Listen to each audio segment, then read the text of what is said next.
Welcome back to Frankly Speaking here on WYDC TV Big Fox. I'm your host, Frank Acom. And welcome back to Frankly Speaking here on WYDC TV Big Fox. I'm your host, Frank Acom. We are broadcasting from the Heselson studio, and this is the Steuben County office for the aging section of our program. Joining us in the Heselson studio, Congressman Nick Langworth.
Well, good morning and welcome to Frankly Speaking here on WYDC TV Big Fox. I'm your host, Frank Acom. We are broadcasting live from the Hesselson studio here on Marcus Street in Corning.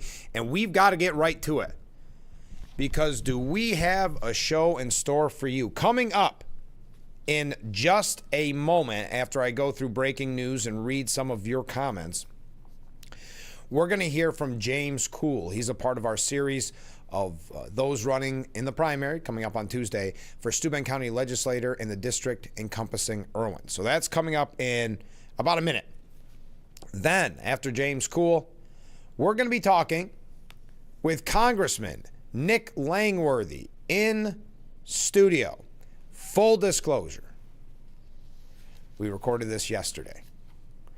So for those of you that spend much of your weeks protesting, no sense coming down here. It has already been recorded, but Nick Langworthy will be our guest in this hour. Then in the 7 o'clock hour, none other than former Congressman, current Assemblyman, Joe Sempolinski, live in studio. What a show. What did I tell you?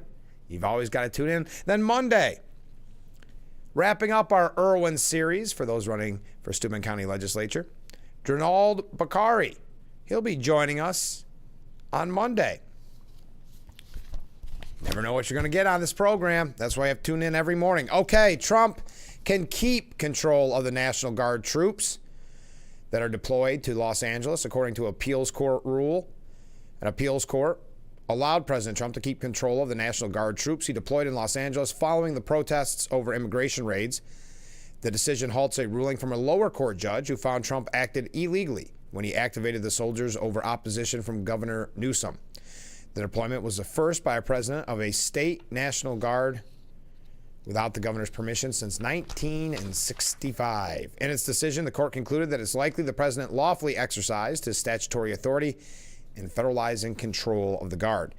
It said that while presidents don't have unfettered power to seize control of state guards, the Trump administration had presented enough evidence to show it had a defense rationale for doing so, citing violent acts by protesters, saying, quote, "The undisputed facts demonstrate that before the deployment of the National Guard, protesters pinned down several federal officers and threw concrete chunks, bottles of liquid, and other objects at the officers. Protesters also damaged federal buildings and caused the closure of at least one federal building. And a federal van was attacked by protesters who smashed in the van's windows," the court wrote. And the federal government's interest in preventing incidents like these is significant. Trump celebrating the decision on Truth Social, calling it a big win. He wrote that all over the United States, in our cities and our people need protection. We are the ones to give it to them should state and local police be unable, for whatever reason, to get the job done. Now, Gavin Newsom, he relayed a message saying the court rightly rejected Trump's claim that he can do whatever he wants with the National Guard and not have to explain himself in court. The president is not a king and is not above the law. We will press forward with our challenge to President Trump's authoritarian use of U.S. military soldiers against citizens. Now, Newsom, of course, focusing on 2028 and maybe making back some of the ground he lost during the wildfires and during the handling of these riots. So he's using terms like authoritarian. And, well, you know the role that the Democrats are taking. I don't think we're going to have a chance to get to it, but we might talk about it with Joe Sempolinski about the kind of chaos of the Democrat Party right now, the lack of money, lack of a message. Mark writes in, because this is the Steuben Senior Services Fund section of our program where we read viewer comments. Mark writes in, "Good morning, Frank." Well, good morning, Mark. It's the first day of summer. It sure is. And triple 90s are coming, I know. I see Trump announce that there are too many holidays during Juneteenth. Not a great move. And the Dallas Cowboy cheerleaders get a 400% raise. Well, that's an interesting mix, Mark. I appreciate the sentiment. Appreciate the news of the day. Comment. We'll get to comments here in just a little bit. I don't like to read as I go live. As I said, we have a guest coming up in just a moment because we are running busy. But a Jewish GOP congressman says he was run off the road by a deranged man with a Palestinian flag, calling it a blatant anti-Semitic violence. Max Miller from Ohio, Representative Max Miller, said this morning, as I was driving to work, some unhinged, deranged man decided to lay on his horn and run me off the road when he couldn't get my attention to show me a Palestinian flag. Not to mention death to Israel, death to me, that he wanted to kill me and my family, the congressman continued. Thank God my daughter was not in my vehicle or anyone else at that time.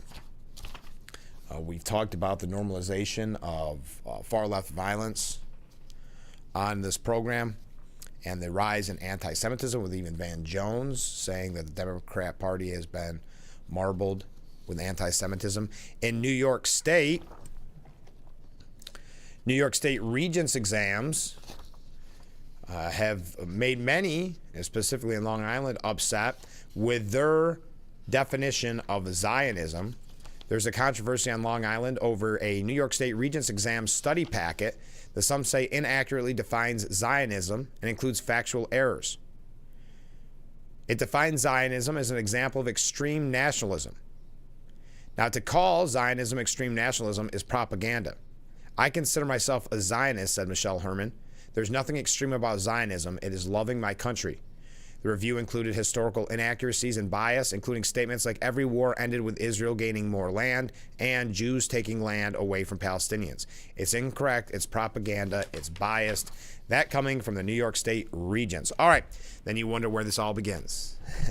You wonder how the anti-Semitism has run amok on college campuses. We do have to take a break already because we have to get right to it. Coming up next, James Cool running for re-election to Steuben County Legislature in the district that encompasses Irwin. We'll hear from him. We heard from his opponent yesterday, Kristen Clemens Westervelt, and we'll hear from his other opponent, Jornold Bakari, who will be on the program on Monday.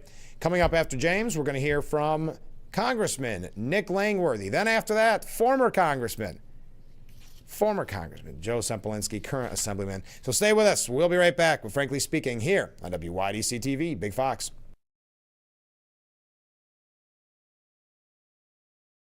Frankly Speaking, Roof Cam is brought to you by Boss Security in Horseheads. Contact Boss Security for all your business and home security needs.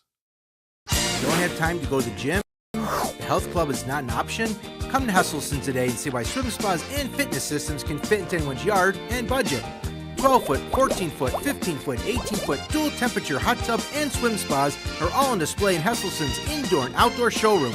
Try before you buy. 0% interest-free financing options are available on every Hesselson swim spa. Swim and exercise year-round and start making every day better. After 70 years, it's still fun to poke in the corners at Hesselson's. At Simmons Rockwell Nissan, you'll find brand new 2025 Nissan Rogue SV all-wheel drives for only $30,999. Make car buying simple. Drive your deal at Simmons Rockwell Nissan in Horseheads and Hornell. I have moderate severe plaque psoriasis, but thanks to Skyrizi and clearer skin, I'm all in. With Skyrizi, I saw dramatically clearer skin, and many were even 100% plaque-free. Don't use if allergic. Serious allergic reactions, increased infections, or lower ability to fight them may occur. Before treatment, get checked for infections and TB. Tell your doctor about any flu-like symptoms or vaccines. With Skyrizi, nothing on my skin means everything. Ask your dermatologist about Skyrizi today. Learn how AbbVie could help you save. When I'm in Elmira and Corning, I watch Big Fox. If you or a loved one regularly used hair relaxers or straighteners and were diagnosed with uterine, ovarian, or endometrial cancer, you may be entitled to significant financial compensation. I've used hair relaxers for years. I had no idea they could cause cancer. Chemical hair relaxers and straighteners have been linked to serious conditions, including several types of cancer. If you used hair relaxers and have been diagnosed with uterine, ovarian, or endometrial cancer, call us now. There's no fee unless we win your case.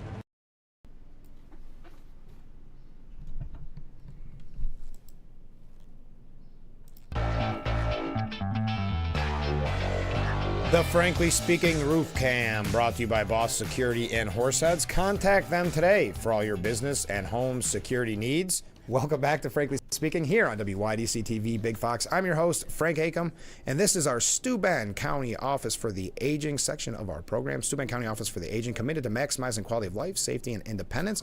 And we are in the Hesselson studio, and in that studio, James Cool returns. Welcome back. Good morning, Frank. How are you? Good, I'm doing great. Let's start with a disclaimer. I do live in the town of Irwin. I'm on Irwin Town Board. I serve with you, so I'm trying to keep these questions for all three candidates as similar as possible. But yours changed last time.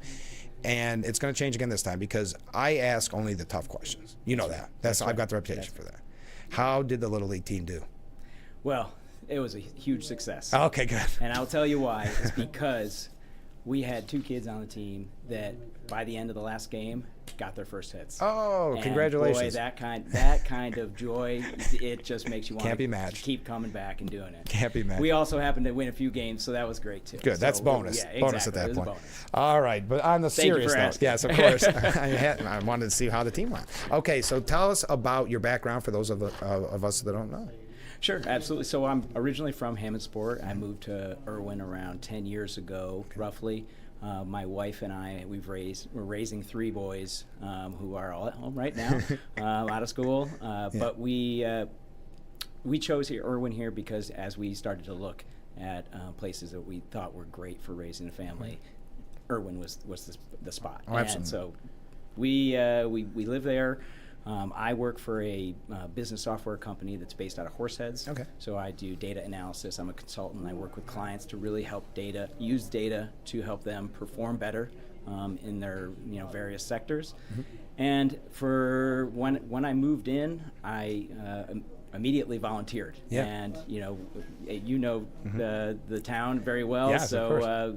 They always find a place for warm bodies. Yeah, they sure do. And so I was able to join the planning board Yes. for 3 years there, Mm-hmm. and then about 4 years ago, roughly 4 years ago was when a town board opening Mm-hmm. and the county legislature spot opened up, and I ran then and have been serving at the county and at the town level for the past 4 years. And now you're obviously the incumbent, so it's a little weird to ask you this question, Sure. but why are you running again for Steuben County? I ask everybody why you decided to run, and why are you running for re-election? So there's plenty of work left to do. Mm-hmm. That's the thing, is that I'm happy with how things went for the past 4 years, was able to accomplish some good things for Irwin, Mm-hmm. for the county.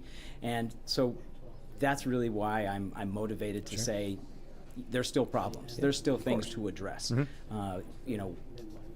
I know we're going to get into it, but in the campaign, Mm-hmm. you get to go around and talk to people. Yes. And knock on their doors, and you really start to hear more and more about certain issues that are negatively impacting their lives. Of course. And so it's how do we take those insights, take them back to the county, take them to the town, and say, let's figure out a way to either address this, who do we need to bring in, how do we start to help solve and relieve the burden that is on our residents. Now, and I can jump ahead because that's a great segue Sorry. into that. But no, you're fine. Everybody knows my questions now. I'm getting old hat. But when you talk to voters and they have the concerns, I'm sure it could be a little different than maybe what you deal with behind the scenes, what your concern is as a legislator. So let's start there. What are the voters' concerns? Affordability. Yeah. 100%.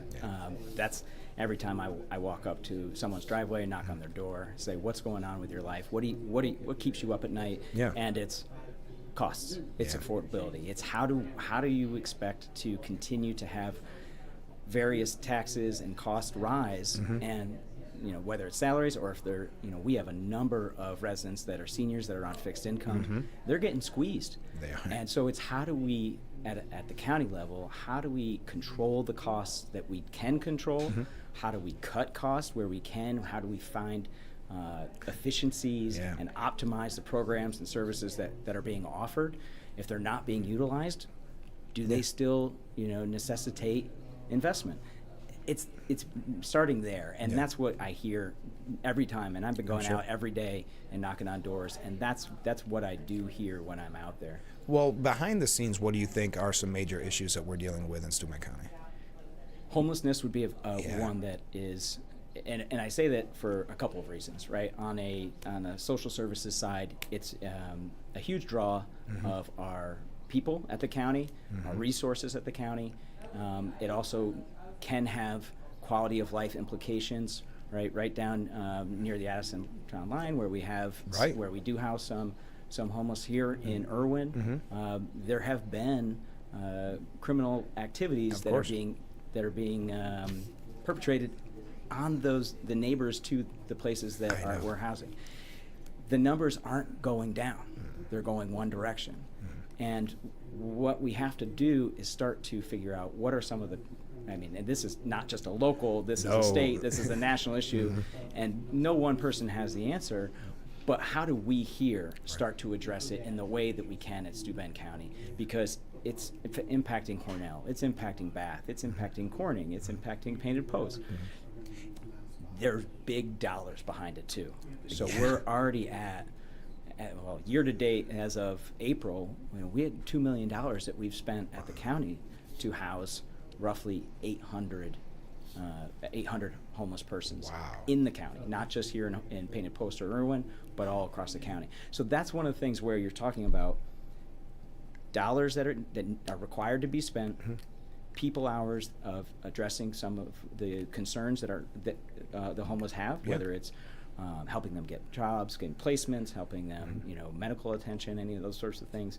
But then you're talking about how else does it impact those surrounding the areas that we are housing in. So that would be one. It's a really big issue because it's on every level, but it doesn't get as much attention unless you happen to be living right nearby where they are being housed. I was going to say, when I first got on the town board, a lot of times constituents don't reach out. Sometimes they do. That was the biggest concern I got right out of the gate, people contacting, because it does affect, there's so many, like you said, different levels of how it affects people. Yeah, absolutely. It's a multi-pronged problem, and there won't be a simple solution. That's the other thing, is that it's not going away. So it's how do you start to come up with a strategy of maybe attack it here a little bit, attack it there. That way you can start to start to help alleviate the burden it places on everybody. I agree. Now, there's a couple big issues that what comes up with the county. And number one, we talked about it last time, flooding. And since the last time you were on the program, oh my goodness, I saw we had people sending, especially up by Cuca, sending me photos. Oh my gosh, there's rivers driving through. So what is the county doing to, you can't stop flooding, I suppose, but to better mitigate the problem? So I think this is where it comes with partnerships, right? We at the county, we don't operate in isolation, right? We rely on state partners, we rely on federal partners to be able to help kind of attack these types of problems. And we have great people in place, not only here at the county with soil and water, but with public works. But we're also talking about in the assembly, right? With Bill and Joe Sempolinski, and then you've got Tom O'Mara, big champions, and obviously for these types of issues. Now, I was in Hammondsport yesterday morning and we had a small business roundtable. So we've started this series of bringing small business owners together to try to understand what kind of challenges they're facing. And what came up was around flooding, around how do we work with the county and soil and water to alleviate, because we're talking about also, it's not just a barbershop. We're talking about farms. We're talking about crops that have very big economic impacts for our area. So great point. It again, multi-pronged, but it's a huge issue that we need to keep working with those that have the resources and try to help advocate and say, you can't forget about us here in Steuben County. We deserve to have investment here. We deserve to have those assets deployed here, and this is where together we can start to really kind of fix this problem. Driving here right now, the river is brown and it is high, right? And you can see those trees that are just flowing right on through. So it's a problem that's not going to go away anytime soon. So we do really need to continue to look at it. The next other issue, we talked about it last time as well, but just to get your opinion on it, the county and the identification issue with the sheriff.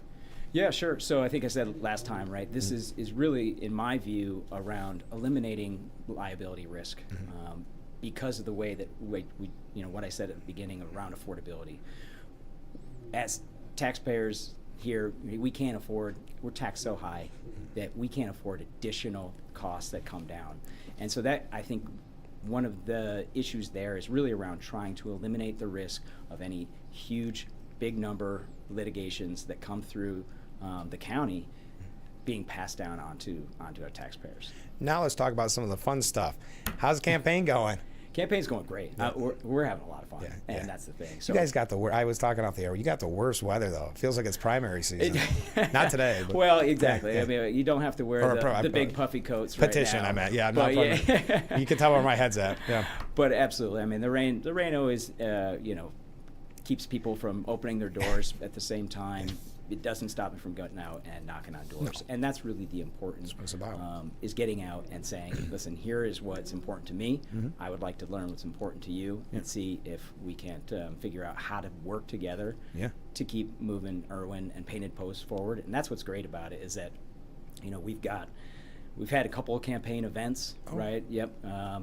I've been going to Jelly Beans and sitting there and having coffees with. Oh, that's with hardly folks. work. Well, I get a big breakfast and I count that as work. They do such a good breakfast they do. too. And it's big. That's what you always gotta love about it. But it's been a lot of fun. And how was Colonial Days? Colonial Days was excellent. Excellent. I'm glad they're bringing it back. It was even better than last year, right? I don't know if did you get a chance to go over? I didn't this year. So last year I got had a little bit. The pageant, Miss Colonial Days pageant. I went to Thursday. that because my friend that I used to work with was the ringleader of it, Elisa. Okay, yes, so they had a great turnout for that. Yeah, exactly. Yeah. And then they had the Rock the Block the next night, which they had a great turnout because they've moved it from the parking lot into the gazebo, which is a good venue for it. And then great turnout. The rain held off, thankfully, on Saturday for the parade. But even more people than there was last year. I know they're talking with Painted Posts, Parks and Art. They are just trying to build it back, just trying to get it there. It's good. And then they had the marching band competition right after the parade and the chicken barbecue. Oh yeah. So they did an excellent job, and so Colonial Days is fun. I'm glad they're bringing it back. We were here at the station. We were at the cardboard boat regatta. Oh, you went to the regatta, so because we filmed it, so that's a draw too. Yeah, I know. But I think that water must. I'm glad that. Oh my gosh, can you imagine how cold it was? It was. And speaking of all the debris and everything in there, because at that point the boats weren't allowed. I don't think on the lake. Was the temporary kind of restriction was on? Yeah. So what is your less than a week? Oh my gosh, Tuesday is primary day. What does that look like from now till Tuesday for you? So continuing to get out. Try to hit as many doors as possible. That's really what's important to me is getting out and hearing directly from voters, and not just voters, residents, anybody. And that's just it. And so we've got only a couple days left. It seems like it flew by. Oh my gosh. And so I just say a quick thank you to my supporters so far. They've been great getting yard signs out. If anybody wants a yard sign for 4 days, happy to just hit the website jamescoolforirwin.com and we'll get one to you right away. You keep jumping ahead on my questions. How can people help and find out more? I'm just trying to make it a little easier. I know. We'll keep breeze through this seamless. Yeah. So I am on Facebook. At James Cool for Irwin is my Facebook page, but also jamescoolforirwin.com. But at the same time, you can find my cell phone and email that are on the county website. I am absolutely open to what's going on. So it's please reach out. There's no excuse, if there is something you would like to talk about. All right. Going forward. The big question: what do you say to voters before they head to the booth on Tuesday? Right. So I think this is where I've sitting in the position that I've been in for the last 4 years. I've really learned what it takes to be effective, and it's not just showing up and saying yay or nay. Right. You really have to take an active approach, and you have to be active in the community. So, for example, this is just one good example because I recently reached out and met with Congresswoman Claudia Tenney's office to fight for what was something that was potentially going to be eliminated out of that tax reconciliation bill, which is what's called the Social Security block grant funds. It's only $1.2 billion, but that's nationwide. But what's important is that we get a small sliver of that money, and what the Department of Social Services uses that money for here in Steuben County is to keep kids from having to go into the foster system. Oh, wow. And then if they're foster kids, it's helping them place them. Okay. So even this small amount of money has immense direct impact on families here in Irwin, in the county. And so it's that kind of thing where you have to go the extra mile. Be proactive. And that's how you're going to help make Irwin, in my view, a better place to live and a better place to raise a family. And So that's what I would hope people would keep in mind, is that what you want is someone that's a strong fighting voice for you, and to be effective to help us out in what I hope is a vibrant and prosperous community. Right. So, well, James Cool's been our guest. Thanks so much for being on the program. Best of luck on Tuesday. Thank you so much. Appreciate it. We'll be right back with Frankly Speaking. Stay with us.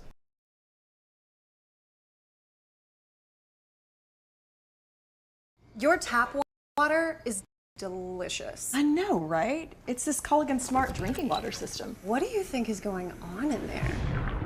I'm smelling a touch of chlorine. Yeah, I'm detecting some PFAS. I'm also getting notes of lead. Perfection. Sending it up. Here we go. Certified to reduce more than 70 contaminants. It's like having your own team of water experts. See the smart difference at Culligan.com. Since 1983, Nissan has been assembling award-winning vehicles for you, right here in America. And we're committed to keeping our lineup affordable and free from new tariffs. That's why we've lowered MSRP on our best-selling Rogue and Pathfinder. So you can get the car you want, at the price you want, knowing Nissan is here for you at the Nissan Summer Sales Event. Now get 0% APR financing for 60 months on Rogue or Pathfinder, or get a low $239 per month lease on Rogue. Every great performance starts with a great night's sleep. Thanks to new Natrol Sleep and Restore, which helps me be this me, this me, this me. I'm kidding. To be my best at all of this, I have to be my best at this. Every great night's sleep starts with Natrol. New Natrol Sleep and Restore, for your ultimate restorative sleep. This June, learning about elder abuse is more important than ever before. Financial scams, neglect, and physical abuse of our seniors are happening every day. Find the right solutions by talking and reaching out to our seniors. If you suspect abuse, call Steuben County Office for the Aging at 607-664-2298 or SteubenCountyNY.gov/235. Brought to you by the Steuben County Office. The Frankly Speaking Roof Cam, brought to you by Boss Security in Horseheads. Contact them today for all your business and home security needs. We are back broadcasting live from the Hesselson studio. Thank you so much for joining us. Thank you to James Cool for being on the program this morning. He's running for Steuben County Legislature in the district encompassing Irwin. His opponent, Kristen Clemens Westervelt, was on yesterday's program, and we'll round off Irwin days, if you will, with Drenald Bakari, running for Steuben County Legislator in the district that encompasses Irwin. Coming up in just a moment, we have an interview with Congressman Nick Langworthy in studio. In full disclosure, we pre-recorded it yesterday. Had a nice conversation. I think it's very important that you hear what he has to say. So that's coming up in a moment. Let's read your comments before we take a break. This is the Steuben Senior Services Fund section of our program. Steuben Senior Services Fund, empowering seniors to age at home. First comment, the National Guard was called out in 1965 because Democrats were stopping Martin Luther King's march in Selma, Alabama. Thank you.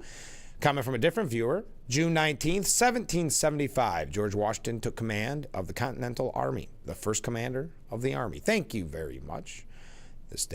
Yesterday in history. Thank you very much for that. Don't forget, after we talk with Nick Langworthy, we're going to be talking with former Congressman Joe Semplinsky, I know fan favorite. You can get your questions. He's coming in live to the studio here in just a little bit. First, we didn't mention this at the top of the show. Trump is going to make his final decision within the next 2 weeks on the U.S. taking military action against Iran, based on the fact that there's a substantial chance of negotiation that may or may not take place with Iran in the near future. I will make a decision whether or not to go within the next 2 weeks, he told reporters. Now, the media is trying to present it as Trump's base, the MAGA faithful, are in an uproar over his openness to joining the Iran fight. That was the New York Times just on Wednesday. But according to a new poll by J&L Partners, it shows MAGA Republicans overwhelmingly support a U.S. strike on Iran, indeed by more than 3-1. Just 19% oppose the move. In real life, folks from Trump's base are sticking with him and are far from the isolationists the Times pretend. So there we are. Oh, by the way, Benjamin Netanyahu suggesting that Israel can strike Iran's Fordo nuclear site, believing it to be buried deep under a mountain, even without U.S. help. Netanyahu insisted the Jewish state will achieve all our objectives, despite many military experts doubting that the Jewish state has the capability of taking out the underground nuclear facility. Netanyahu saying we will achieve all our objectives and hit all their nuclear facilities. We have the capability to do that. All right, on that note, we got to take a break because we've got the Congressman Nick Langworthy coming up next. Stay with us. This is Frankly Speaking here on WYDC TV, Big Fox.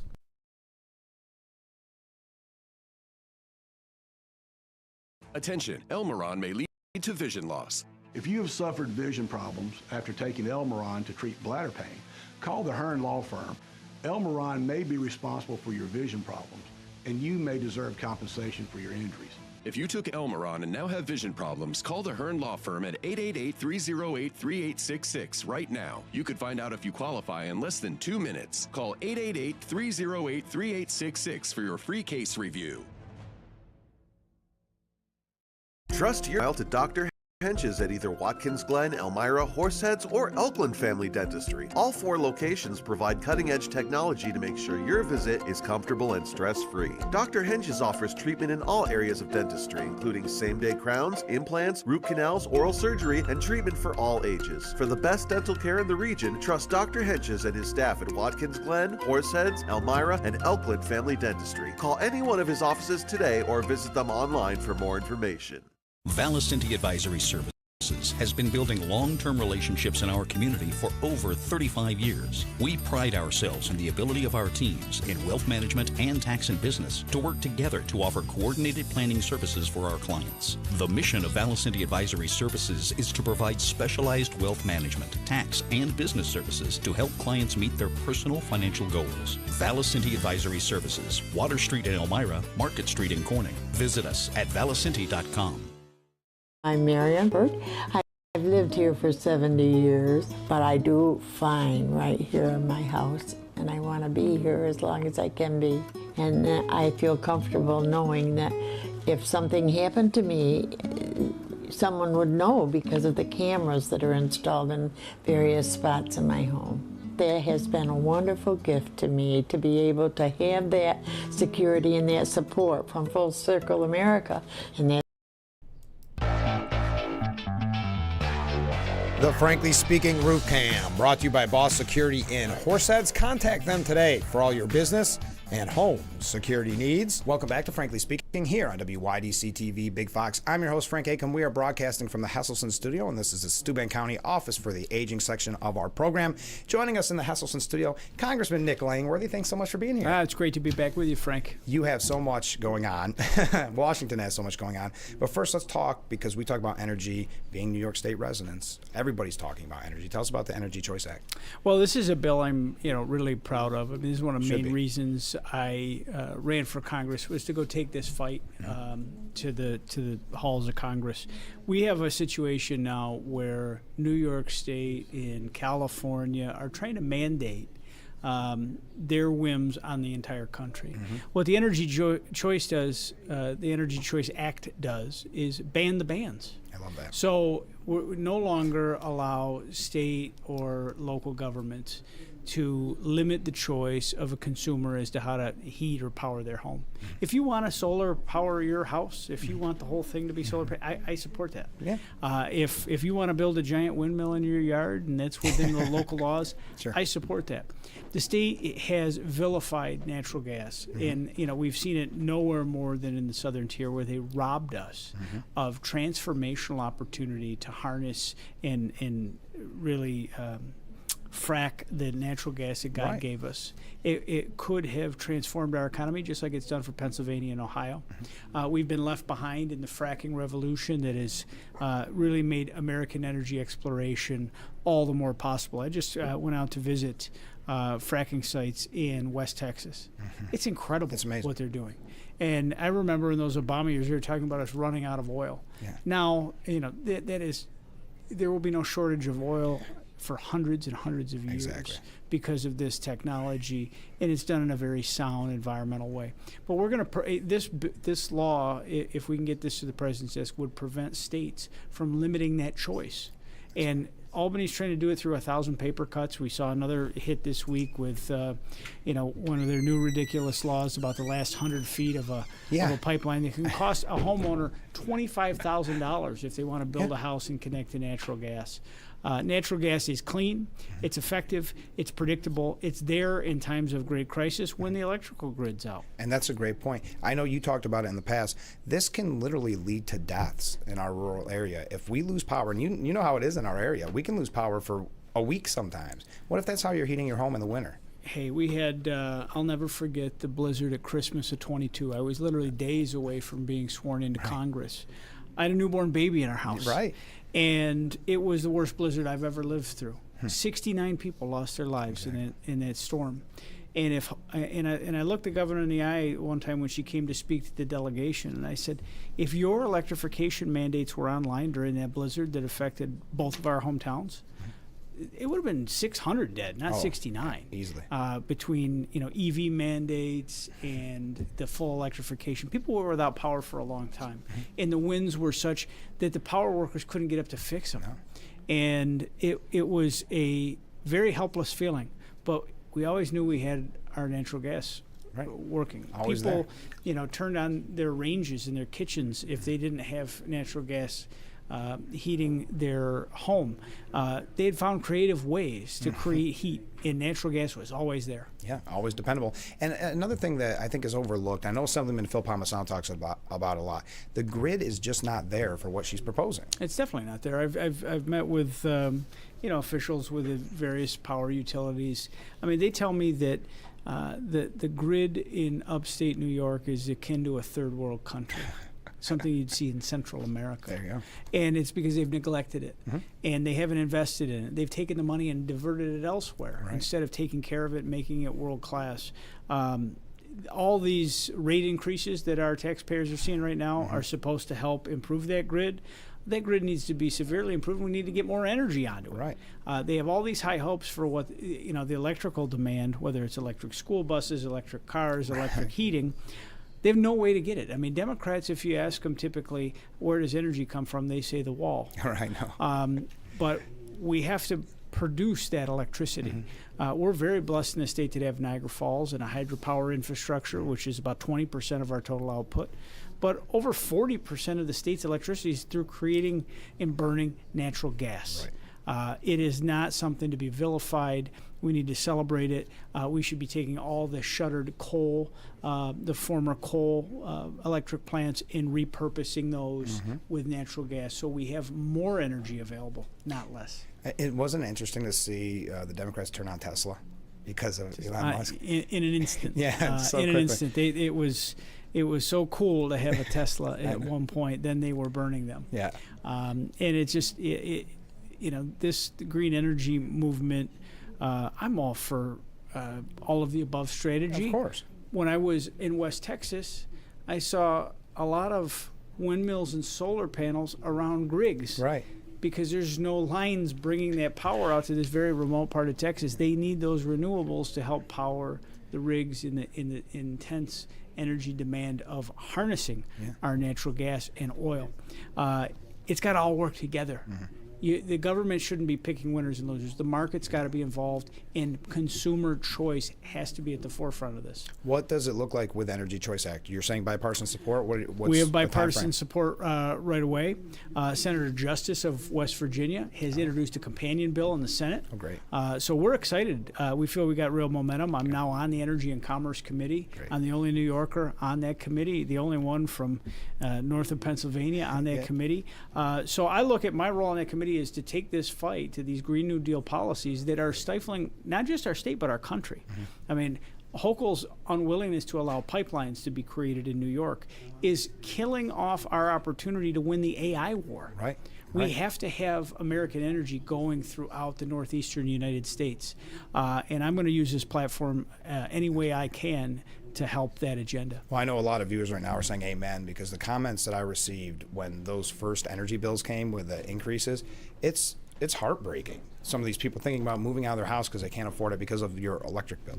And the rates have gone up, but that's without mandated more usage. I know. Imagine what your electric bill would be if you had to heat the home. Yeah. All your electricity to heat the water in your home. And retrofitting. And retrofitting. But you're looking, if someone's on a geothermal heat pump, you're looking at a $1,500 a month electric bill. It's not sustainable. There's people that their mortgage payment's not that much. No, of course not. Wow. Speaking of Governor Hochul, let's stick on that point for a moment.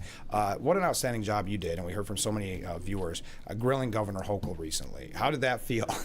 Well, it was great to have. We always knew we were there for a moment. It was great to host the governor at the Oversight Committee. I don't think she enjoyed it as much as some of us did, but it was the opportunity where she had to sit there and take an oath and give answers or non-answers. Right. But you know what? She heard the questions. And I think a lot, from the feedback I've received from our district and from people across the state, they were appreciative that we brought her policies to light. I used my opportunity to talk about New York's green light law. And I've met with Tom Homan. I've met with, officials in ICE Buffalo, which has a jurisdiction of all of upstate New York and in the counties north of New York City. The biggest impediment to them doing their jobs is New York State's green light law. We readily share this data and information with Canada, but we won't share it as a matter of law with our federal law enforcement officers. So when an ICE agent or customs agent or a Homeland Security law enforcement officer pulls someone over, they're taking their matters in their own hands. They don't have any data. They don't know who they're pulling over. They don't know what name is associated with that car because it's got a New York tag on it. And we saw it just down the road in Endicott. They had a Peruvian serial killer that killed 23 people, hiding in plain sight right in Endicott. It took extra months for Buffalo ICE to hunt that guy down, that monster that had no business being in our country because of New York State's green light law. And just in general at the hearing, wasn't it really telling when Governor Hochul was called out on all of these specific instances and she said, well, there's a lot of cases, basically saying I can't know them all. Well, isn't that a red flag? She didn't know one of them. Yeah, I know. I mean, and I can't say I'm an expert on all of the names, but if I was the governor of the state, I'd know the person that perpetrated that horrific killing on the subway where someone was burned alive. I mean, these are days-long stories. It was a national story. It was on the front page of every paper in New York, and she was just so flippant and disengaged. I think that's the biggest takeaway I have is just how disengaged the governor was, acting as if we weren't asking valid questions. Right. I mean, those weren't Republican or Democratic questions. Those were law and order questions. Yes, those were that was the will of my constituents. And her insistence on doubling down on sanctuary city and state policies, and now you see even in the wake of her coming to Washington and leaving with her tail between her legs after a days long hearing, she announces $50 million of your money being spent to defend those that have come into the country illegally in a court of law. I mean, whose side are you on, Governor? Whose side are you on? Are you with the law-abiding taxpayer or the people that are here breaking the law? It's a pretty simple equation. Don't you think she would have learned after how well Lee Zeldin did that public safety does matter to the residents of New York? She knows that she can stay governor because of the mathematics of the voter registration in the state, never giving a damn about Steuben or Chemung or Schuyler counties, that she can just go and play to her New York City Democratic base in the extremes that vote in primaries. It's always the most liberal or the most conservative people that vote in the party primaries. As long as she keeps their support, she thinks she's going to win. That's why it's so important for us to up the ante here. Get organized, get active, more than we ever have before. Couldn't agree more. Because we have to fight for this state. It's our home. It's worth fighting for. And our way of life in upstate New York has never been this under assault. I couldn't agree more. Now we've got to talk what we've all been waiting for, the big, beautiful bill. How perfect is that name? It's a Trump branding exercise for sure. Yes. So tell us, where's it at? What's it look like right now? Well, right now the Senate is finalizing each of their departments, just like we went through that whole exercise. I don't know what will ultimately get to the floor or right. not. You know, they have to mark it up still. They have to go through the process. All we have is initial bill drafting. There's some things in there that, you know, I'm concerned about on things that my Energy and Commerce Committee avoided on the Medicaid discussion. Right. Things that would impact our rural hospitals. That I would hope they could ultimately get out of that bill. But the Senate's got to go through their process. You know, things will change hour by hour. It's a matter of being able to get enough support behind the final bill for passage. But you know, this is extending the current tax code, which will lead to growth in this country like we haven't seen before. Some estimate there's $4 trillion of private equity sitting on the sidelines just waiting to see what the tax situation is in this country, because they're afraid it's all going to revert back to the Obama rates. And that will make us less competitive across the globe. We have to protect the programs that are there for our most vulnerable. I'm very proud that in the House bill that we put a common sense work requirement on Medicaid. So people that are able-bodied and are of working age, that don't have dependent children, have to actually go work for it like everybody else. Wouldn't it be nice if the media represented it that way and not just try to scare people? Every interview I've done, Frank, is just them telling me how could I callously throw people out in the street. It's like in the Congressional Budget Office is so dishonest. I mean, they say 4.5 million people are going to lose their coverage. It's like, but the great thing is the choice is theirs. They can keep the coverage. All they have to do is try to work. Volunteer even. They can volunteer. They can go to school. You know, they can get some sort of job training. They can do all of those things and still maintain the coverage. 20 hours a week, 80 hours a month. Try. We're just asking you to get in the game. Every business I visit is hiring. I know. Jobs are plentiful. You know, when I was on the factory floors a few weeks ago, the last recess we had, and talked about no tax on overtimes, you know, seeing those heads nod up and down, people thinking, finally the government is going to do something for me and help me put more money in my pocket. But then when I tell them about the work requirement on Medicaid, those same heads nod. Because I said, you work hard for your benefits to provide for your family.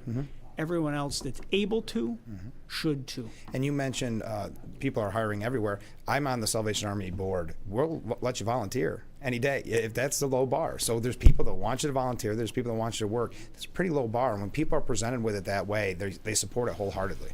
It's really a common sense approach. And, you know, the best argument I think I make on this one is the fact that this is just harkening back to Bill Clinton's policies of the 90s. I love it. It was one of the most popular things that Bill Clinton did his entire presidency. He worked with Republicans in Congress, but this was Bill Clinton's signature effort. So and now we're going to put it on Medicaid as well. It's the largest driver of costs that we have, and that's why it was such a huge debating point. You know, there's things I'm concerned in that I see in the Senate bill that we got to work through that affect our rural hospital systems and rural health delivery. I'm confident we can get through those and find solutions. And we have no choice. We have to succeed here. Just a couple other quick questions because I know you got a busy day. I wanted to say kudos to you for you were ahead of the curve when it came to student visas, looking into student visas. You had been pushing that for a very long time. Yeah, last year we introduced, put out the Veto Your Visas Act after what I saw on the campuses at Columbia. Those riots that took place, the anti-Semitism just out in the open. I know. Jewish students expressing how they feared for their lives. Our college campuses, especially those that are publicly funded, and frankly through federal student loans, they're all publicly funded. These cannot be laboratories for hate. They cannot be laboratories for anti-Semitism. Unfortunately, there is a normalization of that behavior from the academic elites. Some would even argue that it's encouraging. They're encouraging. The academic elites, the administrators, the professors are actually encouraging this kind of behavior. And young conservatives that I talk to that are in school, I mean, they concede to me that they have to keep their mouth shut. And they don't express their opinions in class because they're afraid that it's going to be impacted in their grades. That's horrible. We need to make these colleges, again, a marketplace of ideas. where you're not judged because of your particular opinions and feelings, that you're celebrated for having opinions and feelings. And that has not been the case. But the veto of your Visas Act is very similar to many of the executive orders that President Trump's already put forward and executed. And Marco Rubio is, I think, expertly locking down. If you break the laws of this country while you're here on a student visa, hit the bricks. Yeah. Get out of here. If you're out there protesting our country, this is a privilege. Going against our values and everything that we stand for. You wouldn't tolerate this from a house guest. No. And they're the ultimate house guests. That's a great point. They should not feel the right to come into our country, spew anti-Semitism, death to Israel. Yeah. The things that we've seen on these college campuses in the state of New York, it's unfathomable. Yeah. And these student visas should be canceled if they're here in spewing that kind of hate. Just before we go, what are you seeing? I know you are keeping up on this as much as anybody can with Israel and Iran. It's obviously no one wants to see war, but we've had war since October 7th. It's now just, frankly, between the perpetrator and the victim on October 7th was Israel. Iran funded Hamas. Iran funded Hezbollah, has funded the Houthis. They've rained hell down on Israel. Israel has fought back. I mean, here's a country the size of the state of New Jersey, surrounded by countries that don't want them to exist, and they have fought back every iota. The precision that the Israelis have taken to this fight with Iran, I think, is really remarkable. Yeah. When you see how in one fell swoop they took out the entire leadership of the military, of the nuclear science arm of the Iranian government, and have just decapitated that leadership just under the Ayatollah. I think it just shows precision. They're not going after civilian population. No. They're going after the military targets. And it's necessary. And the precision that they've gone after the nuclear sites and the military holdings. And I think Iran has really been outed here as a paper tiger once again. I mean, it started last year when they launched the missiles into Israel, and one killed a Palestinian out of like 300 missiles. Yeah. Iran's going to run out of missiles very soon. They don't have much of a military. They clearly never had an air force, even though they said they had an elite one. I think a lot of the propaganda is it's very reminiscent of Iraq. It is. Where Baghdad Bob was out there exactly. saying that he had the U.S. on the ropes. But Iran is hanging by a thread here, and the Ayatollah and the mullahs are obviously, there's 80 million people in that country. Most of them are not radical Islamic fundamentalists. Right. So I think it could be a new day for the people of Iran. God willing, as someone that celebrates peace and recognizes other countries' ability to exist and defend themselves. But Iran cannot have a nuclear weapon, period. And we can't allow that to happen. The Israelis have taken matters into their own hands and done a brilliant job with it. Couldn't agree more. Okay, final last question. I think I've said that 3 times. But I'm so disturbed to hear of the threats that you've been receiving at your offices, and I worry, and my thoughts are with your staff members who have to deal with this day in and day out. What are you doing, and what are you hearing on this recent spate of threats? Well, thank you. It's unnerving. Yeah. And I ran for office. Right. Not that this should be accepted hazard of the job. Right.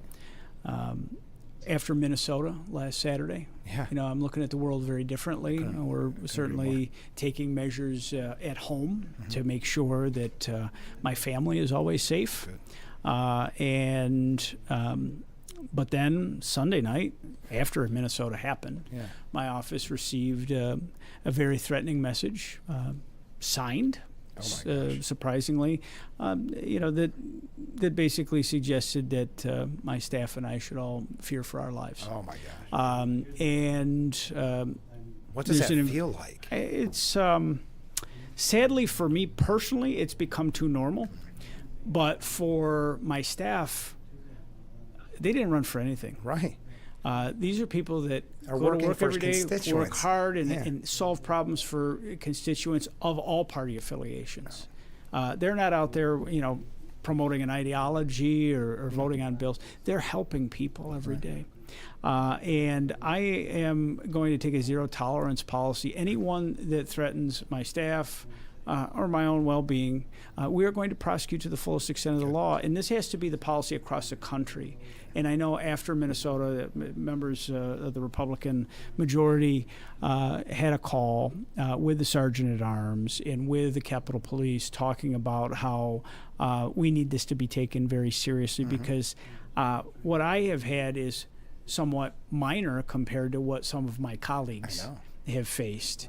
But you can't threaten public officials and expect there not to be consequences. And anyone that threatens my staff and my team is going to pay the ultimate consequences, and we're going to pursue every charge at the local, state, and federal level that we can against them. Good.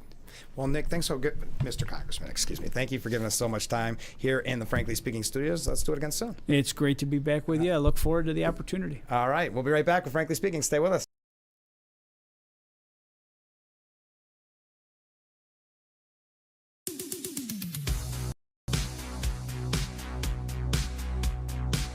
Our residents, this is something they love. They put themselves out there doing the show, walking the runway, walking the risers.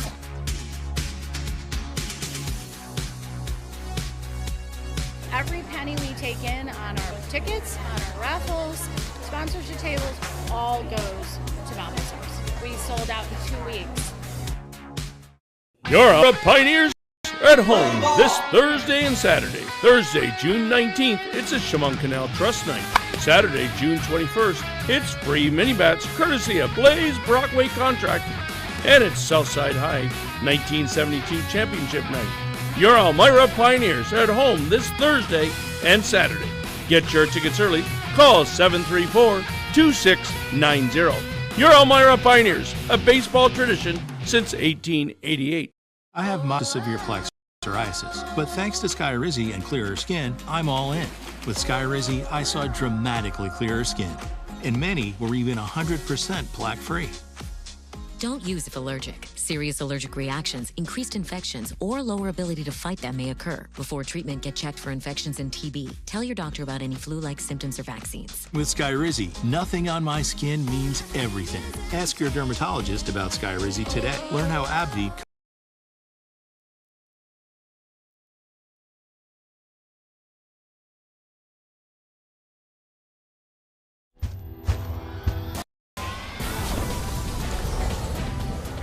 First you hear it, then you feel it. That's the crunchy, melt-in-your-mouth feeling of Ritz Toasted Chips. Lease a brand new 2025 Chevy Equinox 1LT all-wheel drive with GM Loyalty or Conquest bonus for only $359 a month for 36 months. Make car buying simple. Drive your deal at Simmons Rockwell Chevrolet in Bath. Welcome back to Frankly Speaking here on WYDC TV Big Fox. I'm your host, Frank Acom. And how can we help like that in our small businesses, not to sound cliche, but are the backbone of our community? Let's talk about thanks, as always, to you, the viewers, for sending in your texts and your voicemails. Now we go to a comment. This is from John in Elmira. Make sure to catch Frankly Speaking only on AM Big Fox News WYDC or visit our website at WYDCTV.com. If you or a loved one regularly used hair relaxers or straighteners and were diagnosed with uterine, ovarian, or endometrial cancer, you may be entitled to significant financial compensation. I've used hair relaxers for years. I had no idea they could cause cancer. Chemical hair relaxers and straighteners have been linked to serious conditions, including several types of cancer. If you used hair relaxers and have been diagnosed with uterine, ovarian, or endometrial cancer, call us now. There's no fee unless we win your case. Call today.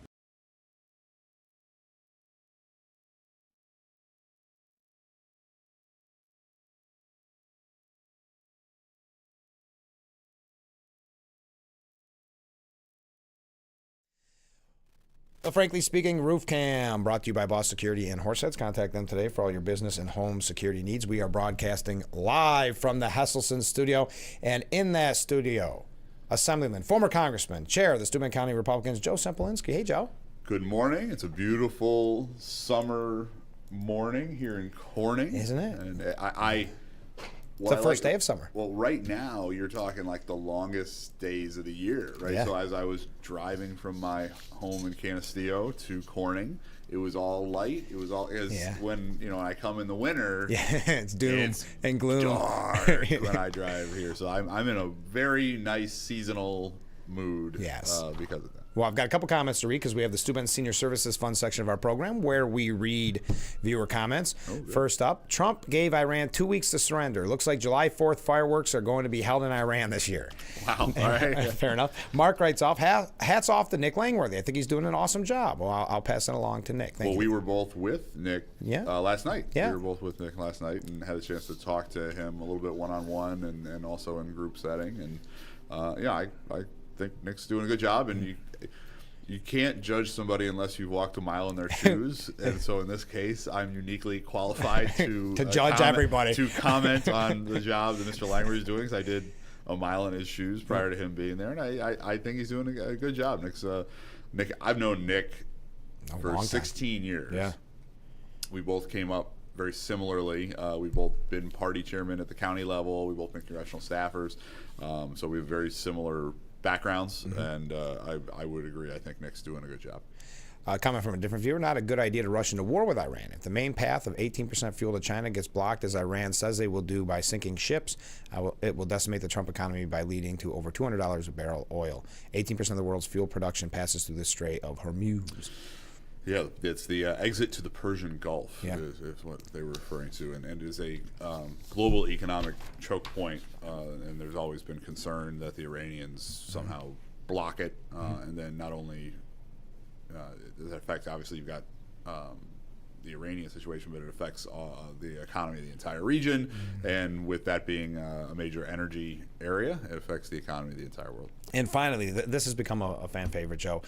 First of all, he says good morning, but it's Climate Fact Friday with Bob. He gives us Bob gives us a climate fact every Friday. Does he have a sponsorship? Or? No. He's just kind enough to do it. He says, "Hang on, here we go again. Let's talk temperature increase. Surprise, surprise. It seems like the keyboard climate commandos got it wrong again. The 1.5 degrees Celsius warning that was going to destroy the world has been reached. No one knows or will say what has raised the temperature that started going on in the 1870s." Before fossil fuels became the normal part of our daily lives and has not destroyed the world. It seems our lifespan has increased, poverty and hunger worldwide has decreased. I guess they will have to, again, raise the bar to a higher temperature. Keep in mind, those are the same people who said the world would be over with fossil fuels by 1970. I think there's a typo there. They would be out of it. Out of it, excuse me. There was concern about peak oil. Yep, and we should be in a new ice age in 1980. A safe weekend. Say yes to natural gas. Thank you, Bob. Appreciate that. Well, natural gas, just to pick up on one point, there was a bill that passed late in the legislative session in Albany. It's one of these things where you could sort of claim a win even during a loss because there was concerns about a much broader bill passing and only one section of it was able to get through. But it was something that I definitely voted against. Mr. Palmisano is our ranker on energy and led the debate energy on guy. it. He's our top guy on that. And what it does is gets rid of the 100-foot rule. And so if you're building a house and you are within 100 feet of a natural gas main, the utility is obligated under the previous law for a long-standing time to hook you up for free. And the idea is if you're right there on the grid already, they should hook you up. And the same thing applies for electricity. And what the state is going to do is get rid of that just for gas. And the idea is they're trying to choke off the growth of the natural gas infrastructure, so it sort of withers on the vine. Right. And the argument during the debate was that the left was saying, "Oh, if you want gas, you can still have it. You just have to pay for the hookup." Yeah. And these are the same people that want to give everything else free, and actually Mary Beth Walsh is the floor leader for the Republicans in the Assembly, and she just on top of her head wrote down all the things she had heard that session that they wanted to give out for free, and just Great idea. Said, "Oh, you want all this to be covered by the state, but now all of a sudden you want people to pay for their own natural gas hookup." So it wasn't cheap either. No, it would be thousands of dollars potentially, and very substantial costs. And the governor says we have a housing crisis, we have a housing affordability crisis, and of course that would just be passed on to whomsoever purchases the house. Right. It's a lot of the crises of affordability and pricing that come on that affect New Yorkers come from bad policy. And if you just undid those policies, lo and behold, right, prices would go down. I know. We are going to talk about end of session, some of the stuff that you dealt with in Albany. But what do you think, because this has been a hot topic on the program, and they all kind of tie in together.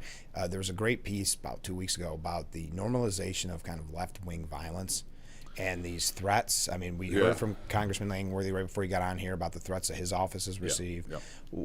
How has this become normalized? Yeah, I mean, I just want to say definitively, this I've said this many times publicly and on social media and what have you. I am categorically against political violence.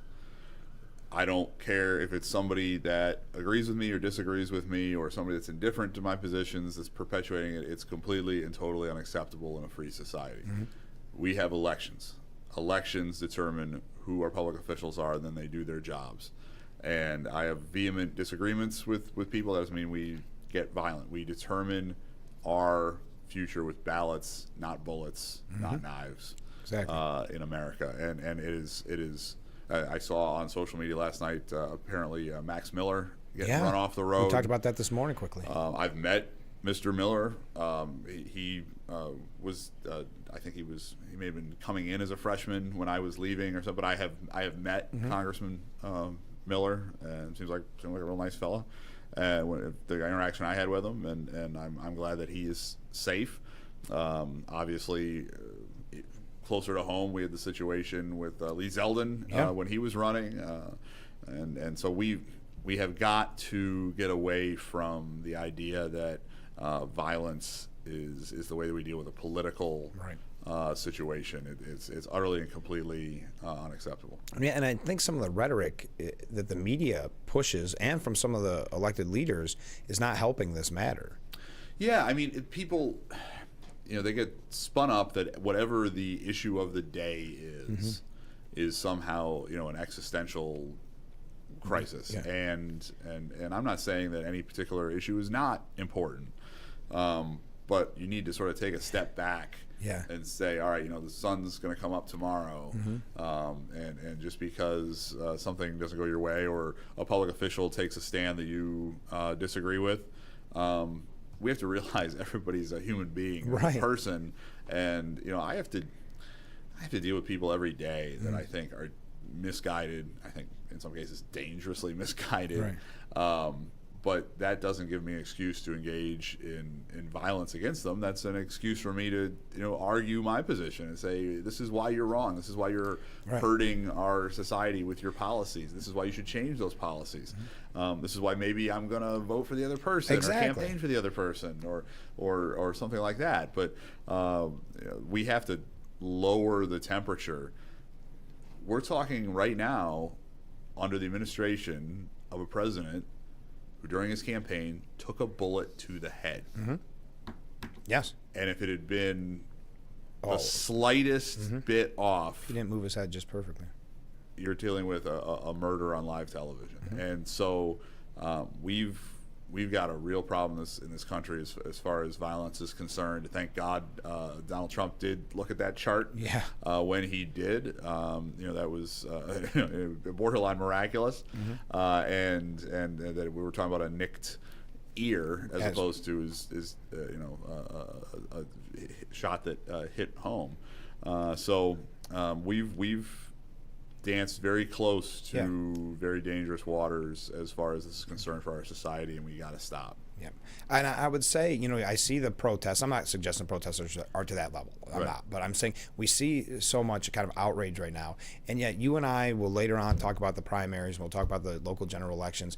And what will the turnout be for those? A couple They'll be very people. low. They'll be very low. People aren't running. I mean, it is remarkable how many people are running in the primaries. I'm happy to have people running. But when I advise candidates, and the way I handle things as party chairman is if we got a primary, if any of those candidates want to call me for advice, I'll give them the best advice I can give them. I refer to it as sort of being positively neutral. I'm neutral, but that doesn't mean if you call me and say, hey, do you think I should do A or C? I'll give you my best answer, behind the scenes a little bit. And as I've advised candidates who have called me, I've pointed out that in a off-year primary for a local office, you're talking a pretty low turnout. Now, this was in the context of concentrating where you're going to knock on doors or who you're going to mail to or those sort of things. But the numbers, when you look them up, are pretty starkly low for some of these races. And that's a sad thing. I spend a lot of my time trying to engage the youth. I go talk to schools. I did, as you know, when I was in Congress, I served on the Education and Labor Committee. We went to a lot of schools. I've tried to do the same thing, engaging students. We're doing a summer reading program. Yeah, we've been promoting it. We want to start one for Frankly Speaking. There you go. That's right. A summer watch TV program. Yes, Turn on Big Fox in the morning. For 15 minutes a day. Right, yeah. And I'll send you a certificate. That's right, yeah. Don't watch those other stations. No, exactly. And so, part of that is I think it's just a good thing to do, but there's also, there's going to need to be a next generation of leaders. Yes. And I'm 42. 42. Sadly, I'm still young for politics. Oh, absolutely. And not as young as Vance. No. Vance beat us both. JD Vance. That's the first one. Is younger. Is younger than I am. What are you going to do? Elise Stefanik's younger than I am. Mike Lawler's younger than I. So all the folks that are looking at running for governor, I'm like, how am I now an elder statesman in that process? I don't know what happened. It goes quick. I've known Mike and Elise for a long time, and they're both very nice people, but they're younger than me, which is not good. No. But we got to have that next year coming up, and realize that public service is a noble thing. Yes. And obviously, the politics gets a bad rap, but we need to have people of talent saying that's someplace I want to go, as opposed to I'm going to go do something else. And there's nothing wrong with doing something else, but when you don't have the best and the brightest going into public service, you get things that you don't want. You get people that are there for nefarious reasons, self-serving reasons, narcissistic reasons, and that is bad for everybody in our society. We got to take a short break, but let's go to a couple comments before we do that. Good morning, Frank. Nice to hear from Congressman Langworthy. And good morning, Joe Semplinsky. Happy Friday, y'all. Comment from a different viewer. Right back. I like the y'all. That's fantastic. I know. This is how Climate Change Bob works. I would like to know what Climate Change Bob thinks about the large number of volcanoes currently active around the world. How will that affect the weather? So you got bypassed. Not a question for you. Okay. Climate change. I remember when I was a little boy, they had one of the volcanoes went off, and we had a cold summer. And it was the summer I had swimming lessons at Craig Park Pool. Of course. Craig Park Pool in Painted Post is where I had my swimming lessons, and it was cold. It was Krakatoa, I think, was the volcano that went off. Yeah. And it was like 60 degrees all summer, and my mom made me take outdoor swimming lessons at an unheated pool. Thanks, Mom. It made you tough. Yeah, It made you ready for Washington and Albany. Yes, sir. Yeah. And finally, belated Happy Father's Day to one of my Friday favorites, Joe Semplinsky. Your girls are beautiful, all three of them. I saw the picture. The third one must be my wife. Yeah. I got two daughters and a wife that end up in photos, and you can post a photo of me, nobody cares. Post a photo of my kids. Yeah. Everybody likes it. Did they recommend you just keep yourself out of the pictures? I mean, I think just as a general rule, it would be smart politics. Yeah. All right, we got to take a short break. Stay with us. We'll be right back with Frankly Speaking.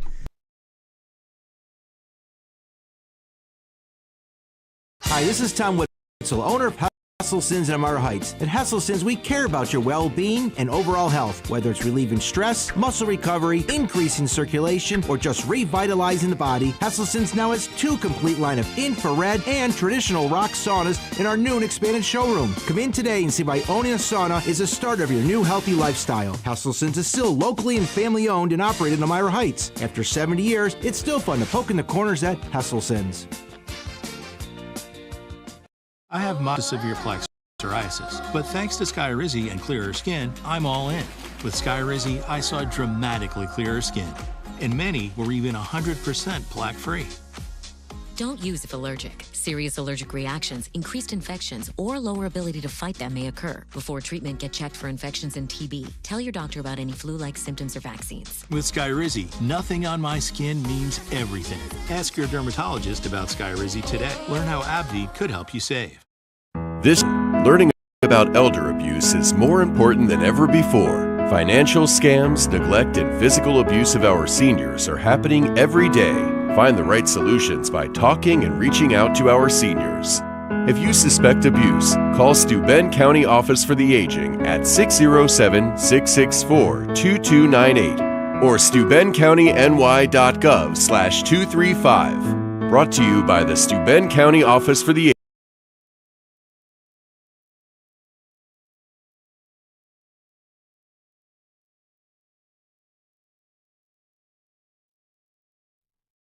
The Frankly Speaking Roof Cam, brought to you by Boss Security and Horseheads. Contact them today for all your business and home security needs. We are back, broadcasting live from the Hesselson studio. And in that studio, Joe Sempolinski, current assemblyman, former congressman.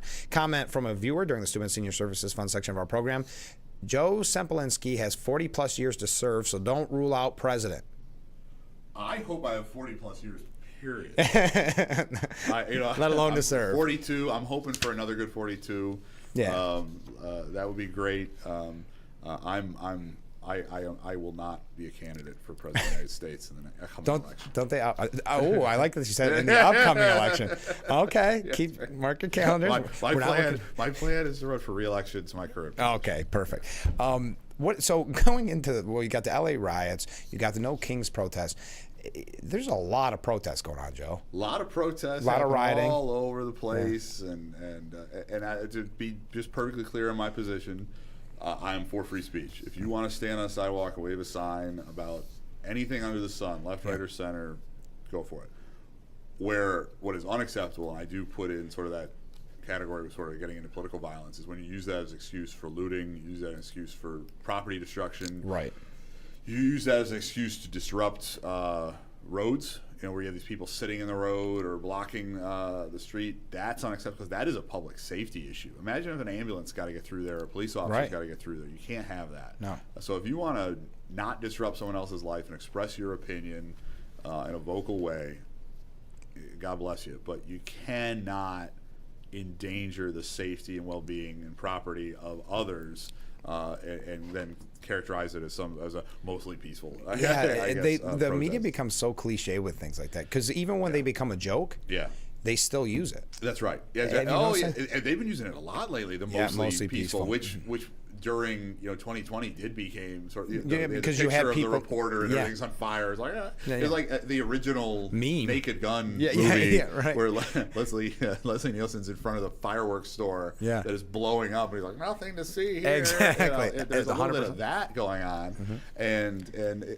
don't believe your lying eyes sort of thing. And listen, I've been protested. Of course. I get it.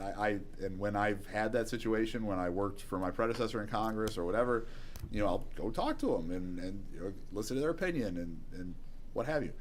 I think everybody knows what they see the difference between a legitimate protest, which is fine, 100%. and a illegitimate riot or something else, and we're getting more and more of the latter, which is frustrating. It's very, very troubling. I did want to talk about Iran. That's obviously the big topic yesterday. Trump announcing within, like that viewer said, about 2 weeks, he's going to make that decision. Where do you see us right now? Where do you think Trump's mind is at in this? Well, I mean, Trump's like a master negotiator. Yeah. I mean, the guy, he literally wrote the book on negotiation. So it's like when I see him engaging in a high-level negotiation, it's like I see like Wayne Gretzky lacing up to play hockey. Right. Like, I'm going to give him a little slack as far as Wayne probably knows what he's doing. Yeah. He doesn't need my help. I would think Donald Trump in the arena of negotiating knows what he's doing, and he's very successful, especially for a guy who literally wrote his game plan for how he negotiates into a book, and then made millions of dollars off the book that anybody can read, and then he just executes that game plan every time. So I do not want there to be death and destruction, period. Right. I certainly don't want American soldiers engaged in a war in the Middle East. We've had plenty of that over the last several decades. I do acknowledge that Israel certainly has a right to defend itself, and Israel is concerned about what would be for them an existential situation, literally an existential situation, if Iran had a nuclear weapon. They're a very physically small country, so it doesn't take very many nuclear weapons to kill everyone there. So Israel's got to do what Israel's got to do. That doesn't that again, that's a separate question from American engagement. Exactly. So far it seems like Israel knows what they're doing. Yeah. And I wouldn't buy a beeper. No. Or of all things, right? A beeper. I mean, the precision with which they have sort of dismantled what was thought to be a fairly sophisticated national security apparatus in Iran is very impressive. Yeah, we got to fly. We got to fly. It's the I don't know Mike if they can fly, see. Yeah, I know. Land on my head. So they seem to be able to handle their own business, so to speak, right? In a good way. So where I hope this ends up is Israel's safe. America doesn't have to engage directly, and Iran does not have the capability to produce a nuclear weapon. That's the ideal scenario. I'm sure that is where the president's head is at as well. Yeah. But we've got to give him the ability to negotiate to get there, and that's something I believe is well within the capabilities of Donald J. Trump to handle. I was going to try to swap. You're going to swap the fly? Not on live TV. Yeah, so all the folks in TV land, there's a fly. Yeah. You can't see if you're in HD, you can see the fly. Right? Was it Obama that got kind of in trouble for killing a fly like live on something? Oh, I think he swatted one on a podium. The one I remember is Mike Pence getting it landing on his head and sitting there for 10 minutes. For what seemed like forever. Yeah. All right, we got to take a short break. Get your questions for Joe Sempolinski. We'll be right back with Frankly Speaking after this.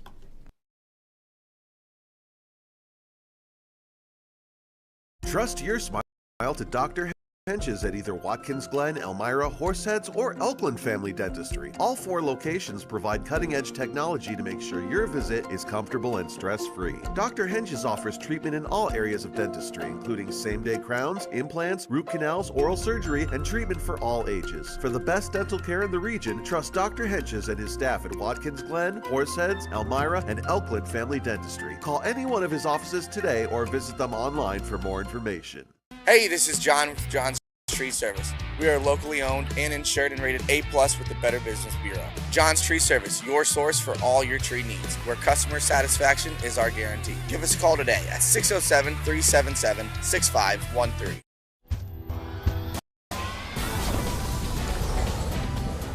First you hear it, then you feel it. That's the crunchy, melt-in-your-mouth feeling of Ritz Toasted Chips. Fox 10 p.m. News is the first primetime local news for the Twin Tiers. Our reporters, Haley and Dante, scour the Southern Tier to bring you up-to-date news regarding local businesses, economics, and how national decisions impact our area. If you're not near a TV, don't worry.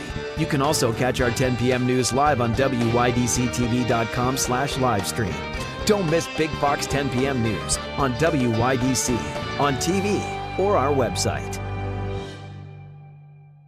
Attention, Elmiron may lead to vision loss. If you have suffered vision problems after taking Elmiron to treat bladder pain, call the Hearn Law Firm. Elmiron may be responsible for your vision problems, and you may deserve compensation for your injuries. If you took Elmiron and now have vision problems, call the Hearn Law Firm at 888-308-3866 right now. You could find out if you qualify in less than 2 minutes. Call 888-308-3866 for your free case review.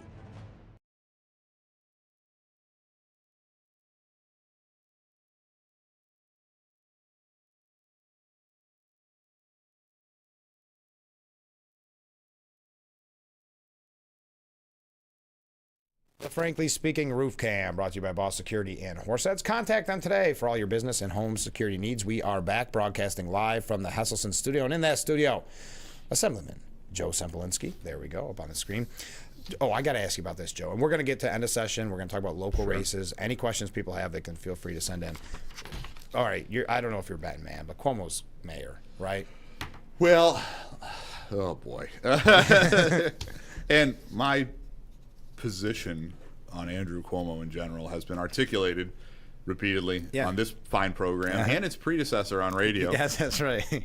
Frank, you and I were negative on Cuomo's handling of COVID, to your credit, much earlier. You never drank the Cuomo Kool-Aid, and so the idea that he might become mayor of the largest city in America is distressing to me. However, Assemblyman Mamdani is a radical. There was, I mean, I almost want to say it was even the Daily News that put it out, but I think I'm wrong about that. But it's not that Cuomo was strong; it's that all the other candidates are so That's weak. exactly correct. I think is the assessment situation. But just be where I'm going with this is just because you're the Democratic nominee, which is what we're going to decide here very shortly, does not make you mayor of New York City. Right.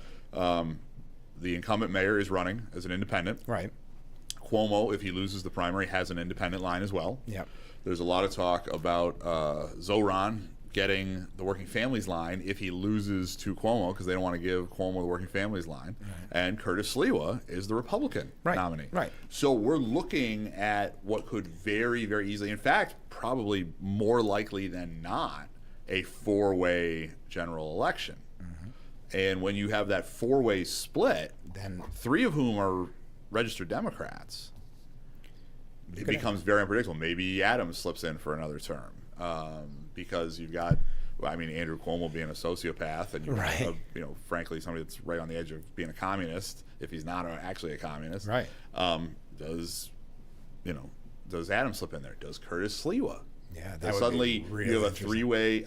I had the chance to meet Mr. Sliwa up in Albany. He was at the state Republican women's dinner. Okay. And I happened to be sort of one table over for him. I got a chance to shake his hand, and all I said the entire conversation was I shook Mr. Sliwa's hand. And I said, "I pray to God that you win." Yeah. Because all the other options are so unacceptable. Oh yeah. Obviously, New York City is New York City, but if you have that sort of four-way unpredictability and splits, can he win a race with like 35% of the vote or something? I don't know. So I think it's coming down to the two main candidates for the Democratic nomination. That's why you saw the city controller have his sort of stunt with ICE, because he's sort of the third one. He's the odd man out. He's trying to, get into that conversation. Even when the headlines was it's his Lander's time to shine or something like that. It's like, this political theater, Joe. But again, whichever one of those two wins the primary, the other has a path to being on the ballot in November, and will have enormous political pressure to take that path. So imagine if Zoran Mondami wins the Democratic nomination. You don't think that there's going to be massive, Bloomberg, all these people begging Cuomo to stay on the ballot in general. Yeah, he will. Yeah. Oh yeah. That's my. I mean, I haven't talked to Andrew Cuomo, but that's my thing. And if Cuomo wins, you don't think there's going to be enormous pressure from the far left radical base saying, no, you got to take the working families line. You got to do it. So I think we're looking at a four-way race, and then who knows what happens in November. This is completely off topic, but I thought you'd find it interesting. You had mentioned about drinking the Kool-Aid. Yeah. You know where that statement comes from, of course, Jonestown. Yes. I interviewed a survivor of Jonestown. Oh, did you really? On the radio, Charles Krause, and he was the reporter with the Washington Post. Yeah. Okay. And it wasn't Kool-Aid. It was Flavor like an Aid. off-brand. Yeah, it was Flavor Aid. Yeah, it was an off-brand drink. See what you learn on Frankly Speaking? Don't join cults out there. Yeah. All right. Anyway, I wasted precious airtime on that. But we're talking about Cuomo, but also Democrat Party, where you have this far left, like in the mayoral race, and the AOCs of the world. Then I read, it was of all places, the New York Times saying the Democrat Party is in chaos. Yeah. It's broke. The media is still trying to present that they've got the power that midterms are all but over. Yes. Yeah. I read their sort of unendorsement sort of thing where it was really bizarre how they did it, because traditionally they would say, "Oh, we endorse John Doe for this office," and they had guest editorialists come in and say, "This is who I like," but it wasn't from the paper itself. And then their editorial was basically bashing the two major candidates. They bashed Mondami a little bit more than Cuomo, but they certainly bashed Cuomo. And they sort of, said, we like, Lander a little bit, and we like this other candidate who I never heard of a little bit. But also there was sort of this sort of bashing of where the Democratic Party was, which was very interesting. So I think there's a couple things. I think one, there are people that are seeing that the Democrats have reached just this wacky point where your average citizen doesn't have to be terribly conservative, could even be a moderate Democrat going, this isn't really what I signed up for. No. And they sort of spun off into crazy land. But then also I think there was a little bit of we don't want to totally give up. Oh, that 100%. we're the New York Times and we decide what you should think. But that's and they a couldn't tough quite line. let it go. That's a tough line, though, because they've gotten a lot of pushback in the past when they've even strayed from the left narrative. They had their subscriptions, plummet. Yeah. So, but to have that come out there, and then the New York Post, which you expected from them, but they have a piece today where insiders in the Democrat Party saying it's chaos. Chaos is used way too much in articles, but it's chaos that the Democrat Party just can't get their footing. They don't know what to believe anymore. I agree with that assessment. Yeah, right. I mean, they seem to be discombobulated, and they have a lot of different factionalism. I think sometimes it's a little behind the scenes, but it's definitely there. And they are in disarray. They did everything they could, legitimate and in some cases very illegitimate. Yeah. If you want to talk about some of the lawfare stuff, to prevent Donald Trump from regaining the White House. Mm-hmm. The lawfare, the electoral politics, the switcheroo with Biden and Harris, billions of dollars of spending, paying celebrities to do concerts, none of it worked. Yeah. It didn't work at all. No. And it didn't even come close really to working.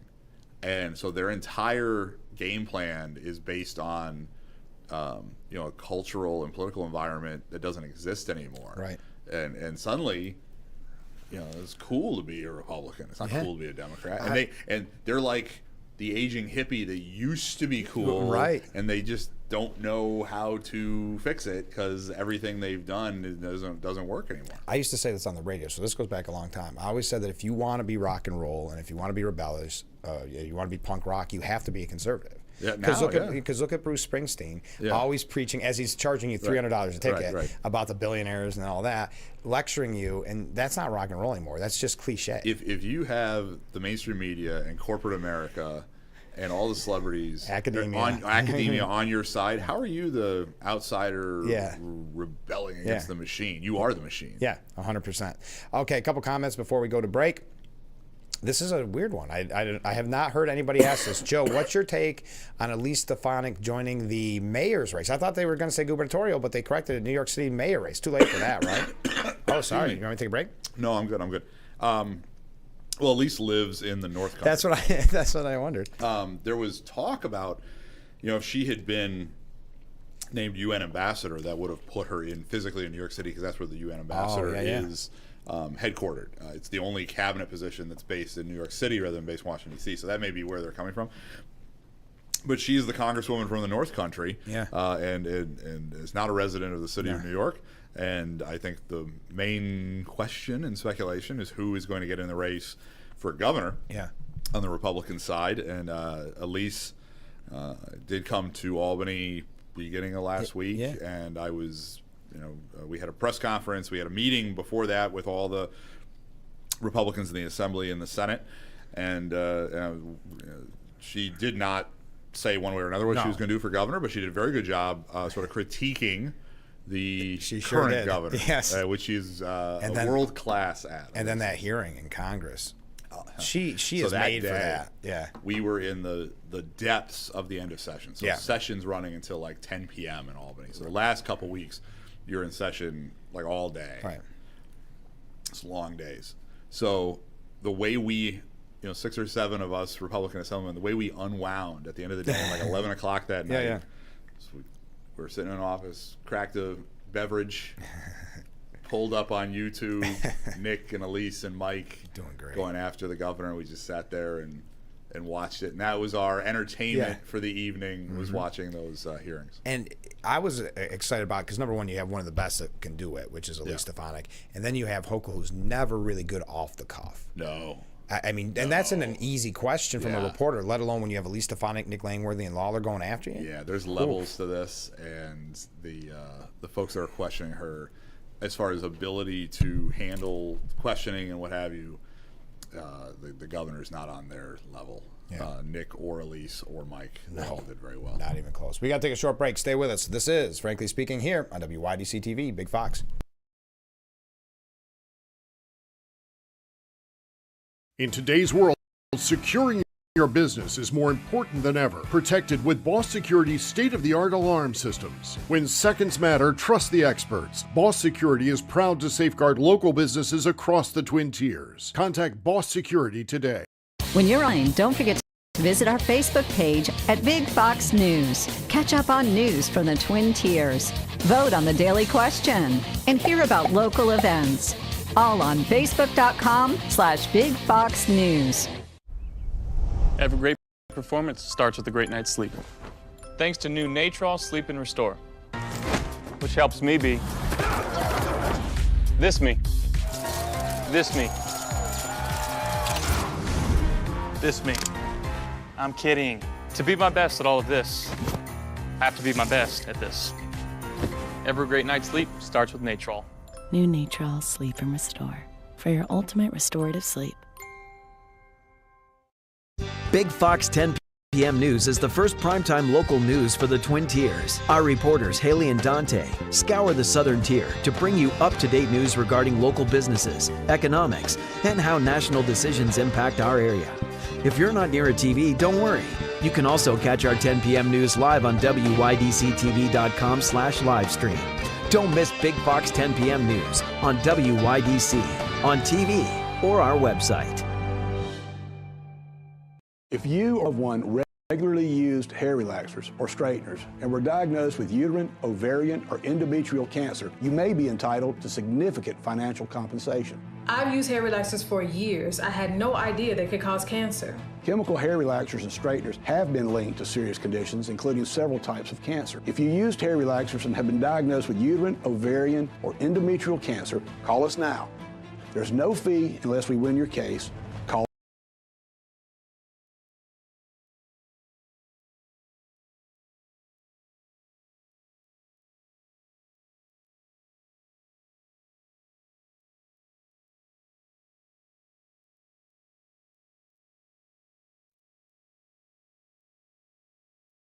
The Frankly Speaking Roof Cam, brought to you by Boss Security in Horseheads. Contact them today for all your business and home security needs. We are back, broadcasting live from the Hesselson studio in that studio. Joe Sempolinski, and this is the Steuben County Office for the Aging section of our program, committed to maximizing quality of life, safety, and independence. Let's go to some viewer comments. Oh, Climate Bob is back again. Climate Bob's back. All right. Great question about volcano eruptions. I remember the Mount St. Helens eruption. It did have a cooling effect that summer. The word was that acid rain was going to kill all the fish in the lakes. It did not happen. Now the climate change warriors are jumping at the chance to spread the narrative that CO2 levels are higher than they have ever been. This is simply a lie. According to Ice Core records, CO2 has been much higher in the past. Also, if they're measuring CO2 levels near a volcano erupting, the levels of CO2 will be very high. They just can't let the CO2 false narrative go.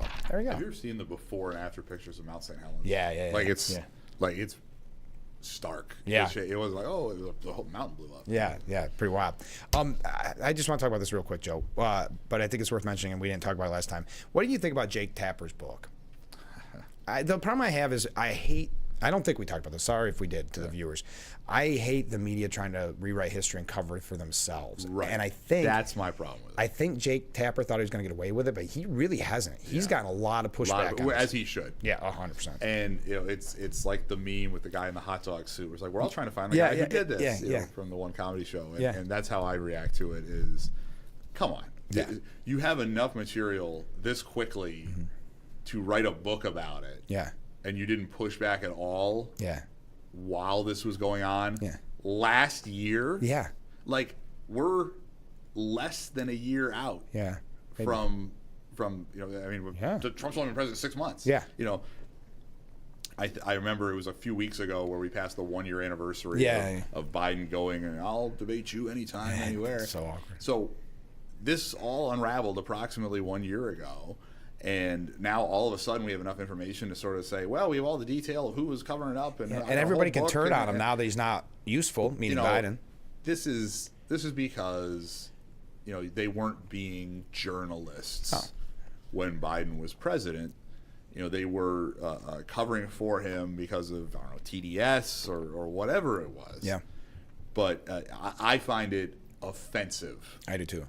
that Jake Tapper is now monetizing his own incompetence. Yeah, and CNN turned into an infomercial for his book. Not that I watched CNN that much. I think we did talk about this, so I'll move along. But to me, it's still relevant because I know the media hasn't learned their lesson. That's right. This proves that they haven't learned exactly. their lesson. And Joe Scarborough said, well, I personally never saw him be that way. You saw the videos we saw. Right. You can't. It's not just you have to be in the same room. Nobody talks to me. Well, you're a journalist. Go ask some questions. Yeah. Do some investigation. Yeah, we definitely did talk about this. Yeah. So how was the end of session? Fun? It is interesting going through my first session. So for the folks out there, the way the calendar sort of works in Albany is session is very densely packed the first half of the calendar year, even more so than a congressional session schedule. You have the budget that in theory is supposed to be done March 31st. It was not. It was not. And then the second half of the session, April, May, June, is supposed to be more substantive policy. Now, like anything in government, when you come up against a deadline, things get pushed off. Yeah. So the last 2 weeks of session you're in session. Normally, let's say it's a random day in February, I'll have meetings with people that want to talk about something that's in the budget. Yeah. Maybe there'll be a hearing or something or a press event. And then you're in session for 2-3 hours afternoon, you're doing stuff. This is 8 hours, 10 hours, 12 hours where you're in session going through bill after bill after bill after bill. So it's particularly intense. And then the legislature is sort of out of session for the summer. And then in the fall, there is rumors about there being a special session for different purposes that would have to be called by the governor. Does that happen very often? It happens sometimes. Yeah, I was going to say, it's been a while since but it's got to be something particular. Yeah. But then also there'll be committee hearings in the fall. Each committee is obligated to have at least one hearing after the budget is done, as sort of serving its oversight capacity. And they use those as also prep for policies for next year. Right. So certainly we'll have to be in Albany. I guess I'm on 6 committees, so in theory I should be there at least 6 times or whatever. But it's certainly dramatically less intense than the first half of the year. There is a little bit of an off-season, on-season in Albany compared to sort of you're at a, you run it like a 9-10 for half the year, and then you run it at a 3 or a 4, as opposed to running it at a 7.5 the whole time like you do for Congress. Gotcha. And so now when you have that sort of environment where you're going through bill after bill after bill, 2 different sort of things can happen. One, you can have something that you thought was going to get passed, but there's just not enough time. And the Republicans, though in the minority, our power increases the closer we get to the end of session, because when a bill comes out of committee, the first procedural question is this bill laid aside or consented? And that's determined by the minority party. Oh, okay. And so the bill comes up, and our floor leader, Mary Beth Walsh, is able to say lay aside or not. And if it's not laid aside, vote's immediate. Okay. No debate. You get a couple minutes to explain your vote, but no debate. You just vote. And so those are things that are going to pass 150 to 0 or 140 to 10 or whatever. You can certainly vote no if you want, and I sometimes do. But these are things that have a broad consensus. If it's laid aside, then the majority, once you finish that block of votes, can bring it. They could bring it up immediately. So the lay aside provision can't block something that's like an A++ priority for the Dems. Sure. But you can gum up the works on a lot of B or C or D priorities because there's just not enough time to get back to it. So you get to the end of session, you'll have Democrats coming to Republicans saying, "Oh, please don't lay aside my bill because it's really not that bad. You should go for it or whatever." And you see a little bit of that happening. So the leverage increases, but those last few days of session are tense. Again, sometimes things that you thought were going to happen don't. The other side to it is, in the midst of all that, suddenly something comes up in the middle of the night, and we're voting on something very consequential that you didn't know it had existed more than 24 hours before, or what have you. So it can work in a variety of different ways, having that much legislation happening over that compressed a time frame. And at the end of the day, it still gets to Hochul's desk, right? And there's some questions over some of the things she's going to sign. Yes, and the way that works is she has a very fixed calendar on how she can sign it once it's delivered to her. Okay. But she determines, just because it's passed both houses does not mean it's delivered to her. Oh, that's interesting. Yeah, there's an extra thing. So effectively, she has till the end of the calendar year to decide. So what she'll do is she will request to the legislature, send me these 50 bills, deliver them to me today, and that's what I'll work on this week. Gotcha. And then you send me the next block of bills later. So just because something's passed and it hasn't been signed into law, in a week or two does not mean that it's been delivered to the governor. You can go look on the state website and see if it's been delivered to the governor. She has much more time than you would think she does, as it's sort of plainly written. In fact, she really has effectively until the end of the calendar year to decide whether to veto or sign a particular piece of legislation. We got to take a short break, but one comment from a viewer before we go. The arrogance of Jake Tapper is astounding to me and such an insult. I'm a small speck of insignificance in Corning. That's not true, and I have known for years and would remark often to my family, why aren't they revealing what we should see for ourselves? I'm glad he's getting pushback and should. Most Democrats, yeah, I think that was a typo on purpose. Yeah, it could be. Are trying to use this ridiculous excuse. It should only help our cause. Thank you very much. All right, let's take a short break. We'll be right back with Frankly Speaking here on WYDC TV, Big Fox.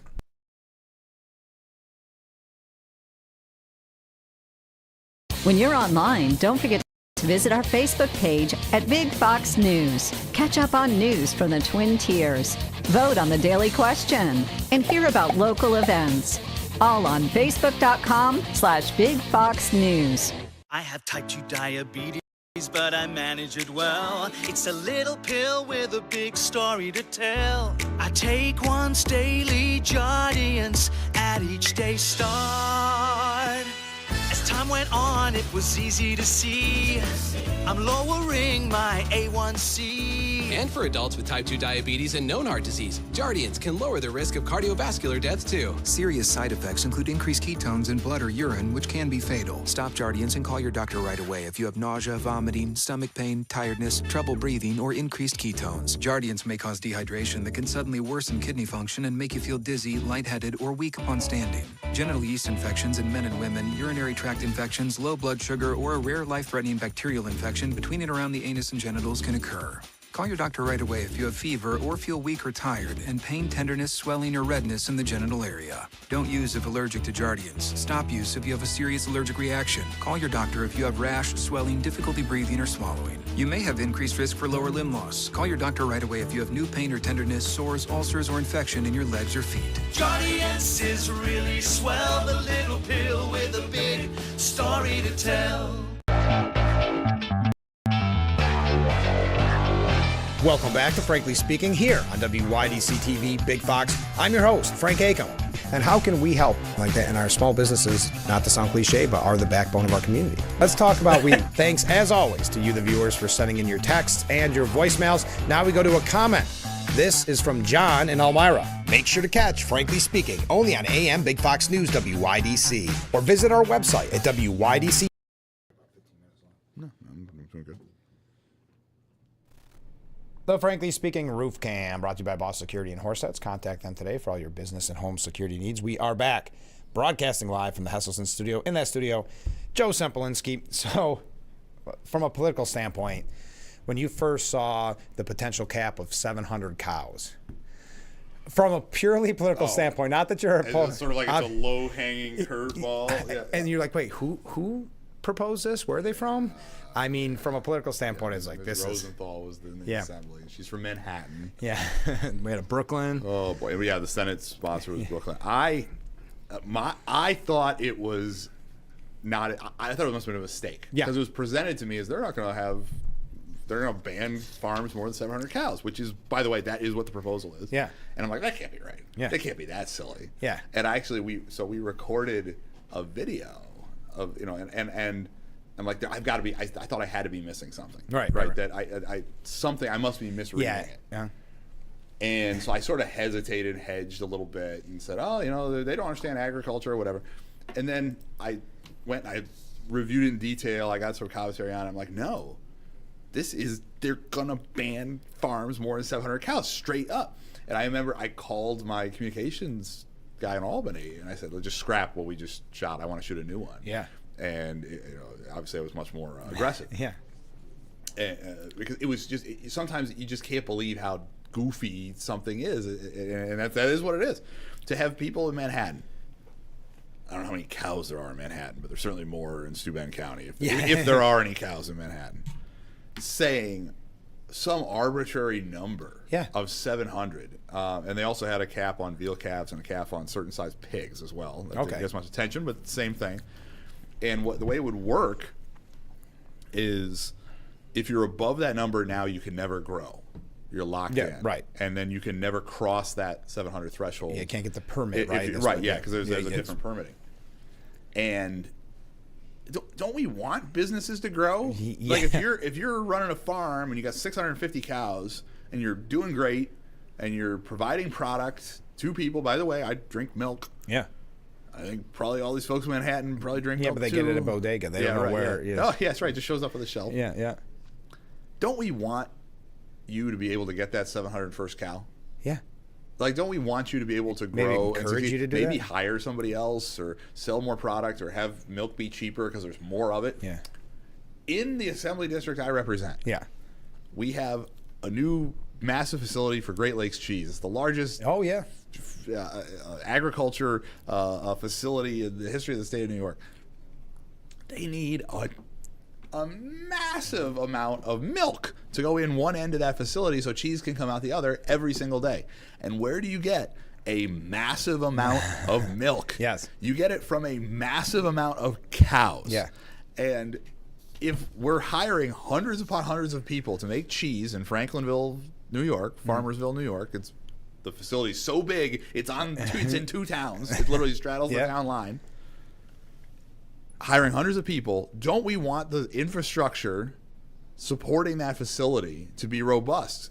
Because now if we're hiring hundreds of people to make cheese, well, maybe we're going to have to hire hundreds of people to take care of the cows. Exactly. We're going to have to. It just.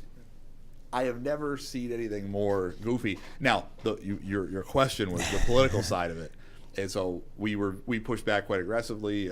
Quickly too. You were several other assemblymen did the same thing. And I will give credit to the media, which I don't do a lot of. No, me either. I was on Mr. Lonsbury's show talking about it. I got a call from one of the network affiliates in Buffalo. Oh, great. Saying, do you want to talk about this? And I figured that was this is not going to be good.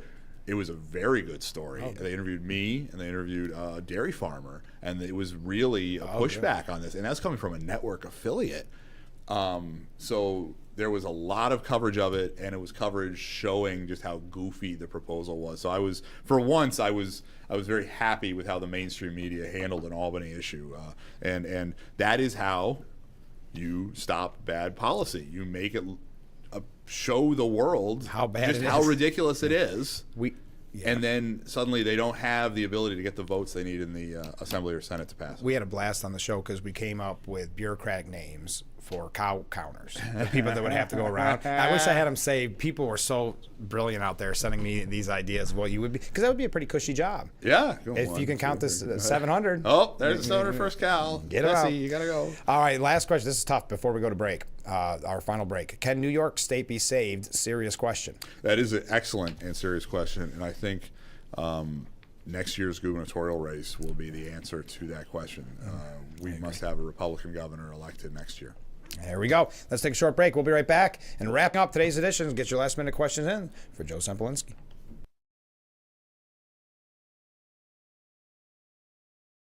Attention, Elmeron may lead to vision loss. If you have suffered vision problems after taking Elmeron to treat bladder pain, call the Hearn Law Firm. Elmeron may be responsible for your vision problems, and you may deserve compensation for your injuries. If you took Elmeron and now have vision problems, call the Hearn Law Firm at 888-308-3866 right now. You could find out if you qualify in less than 2 minutes. Call 888-308-3866 for your free case review. When you're online, don't forget to visit our Facebook page at Big Fox News. Catch up on news from the Twin Tiers. Vote on the daily question and hear about local events. All on Facebook.com/Big Fox News. The Twin Tiers' first prime-time local news. Catch weather, local and national news, events, and more with our anchors, Dante, Haley, and Ann. Find out what's happening in your community and more by watching Big Fox 10 p.m. News on WYDC. Stay up to date on Twin Tiers local news by visiting WYDCTV.com. We've got it all on our website. Daily and weekly weather forecast, question of the day, things to do, and more. Follow us today at Big Fox News on Facebook, YouTube, Instagram, and X. WYDCTV.com, your website for everything Twin Tiers local. WYDC.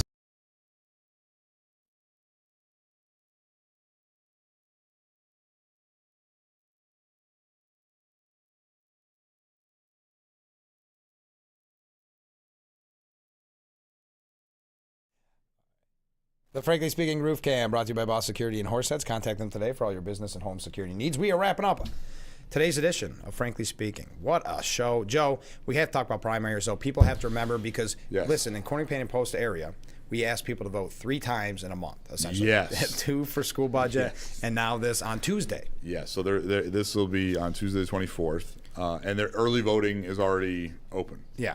So you can early voting. The only site for early voting in the county this year is in Bath. Mm-hmm. So anybody from anywhere in Sioux Bend County, if they're voting early, can vote in Bath. If you're not going to vote early, it's the usual Tuesday in June, Tuesday the 24th.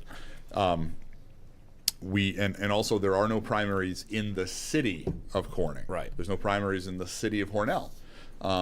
The highest. There's some town primaries scattered around, but there's 3 county legislative primaries, which are sort of the higher echelon primaries. We have one in Canisteo, Cameron, and Thurston, that county legislative district. We have one in the town of Irwin. There's a 3-way primary for the legislature there. I think most of these candidates have been on your show. They all have, yep. And then we have one in Hornby, town of Corning, again, not the city, the town, and Caton, that district. So there's a north-south district, Irwin district, and then an east-west district through the central part of the county. Those are the 3 county legislative positions where there's primaries. 2 of them are 2-way primaries, and one of them is a 3-way primary. So I greatly encourage, as we talked about earlier on the show, turnout for these type of elections is shockingly low. So it is very important that you get out and support the candidate of your choice in these primaries to make sure we have the best candidate. I believe your vote always matters, but it may matter a little bit more. Exactly, just percentage-wise, it does matter a little bit more. And also, in 2 of those 3 districts, the ones in the Corning area, the Corning suburb ones, there is a Democrat in the general election. Yeah, that's right. And so we want to really make sure we have the best, most qualified, most competitive candidate going into the general election to hold those 2 seats in the legislature. We don't have a situation where we have a weaker candidate and the Democrats can take advantage of that. So especially in those 2 districts where there is a partisan general election, we really need to make sure that people get out and vote and pick the best candidate. Yep, and again, the vote is on Tuesday.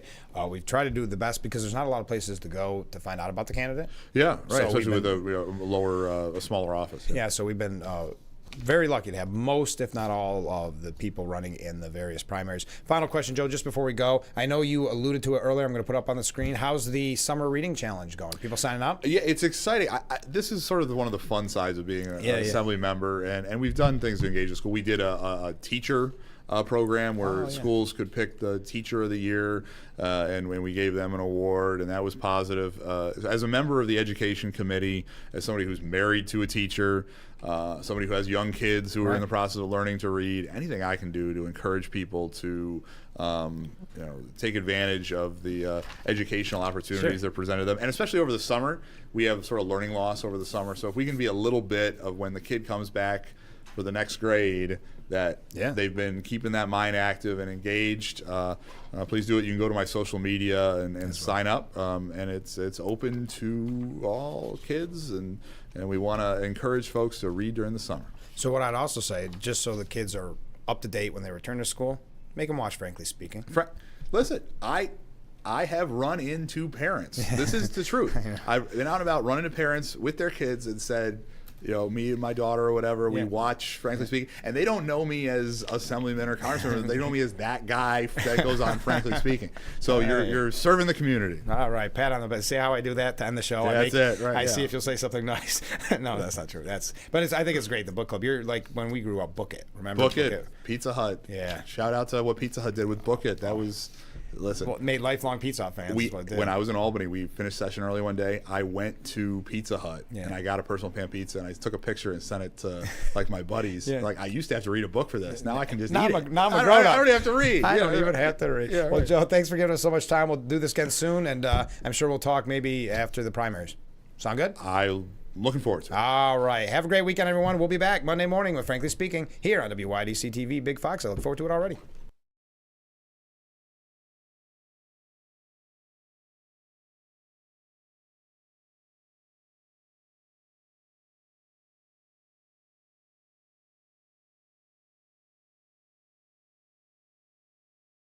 What better way to start or end every day than relaxing in your very own Hesselson's hot tub? Massage therapy, relaxation, stress reliever, pain management, soothing muscles, or just spending time with a loved one. Hot water therapy really does make every day better. Hesselson's has been a part of this great community for over 70 years, still being locally owned and operated. So make the drive to Hesselson's and start making your path to a better life today. And after 70 years, it's still fun to poke in the corners at Hesselson's.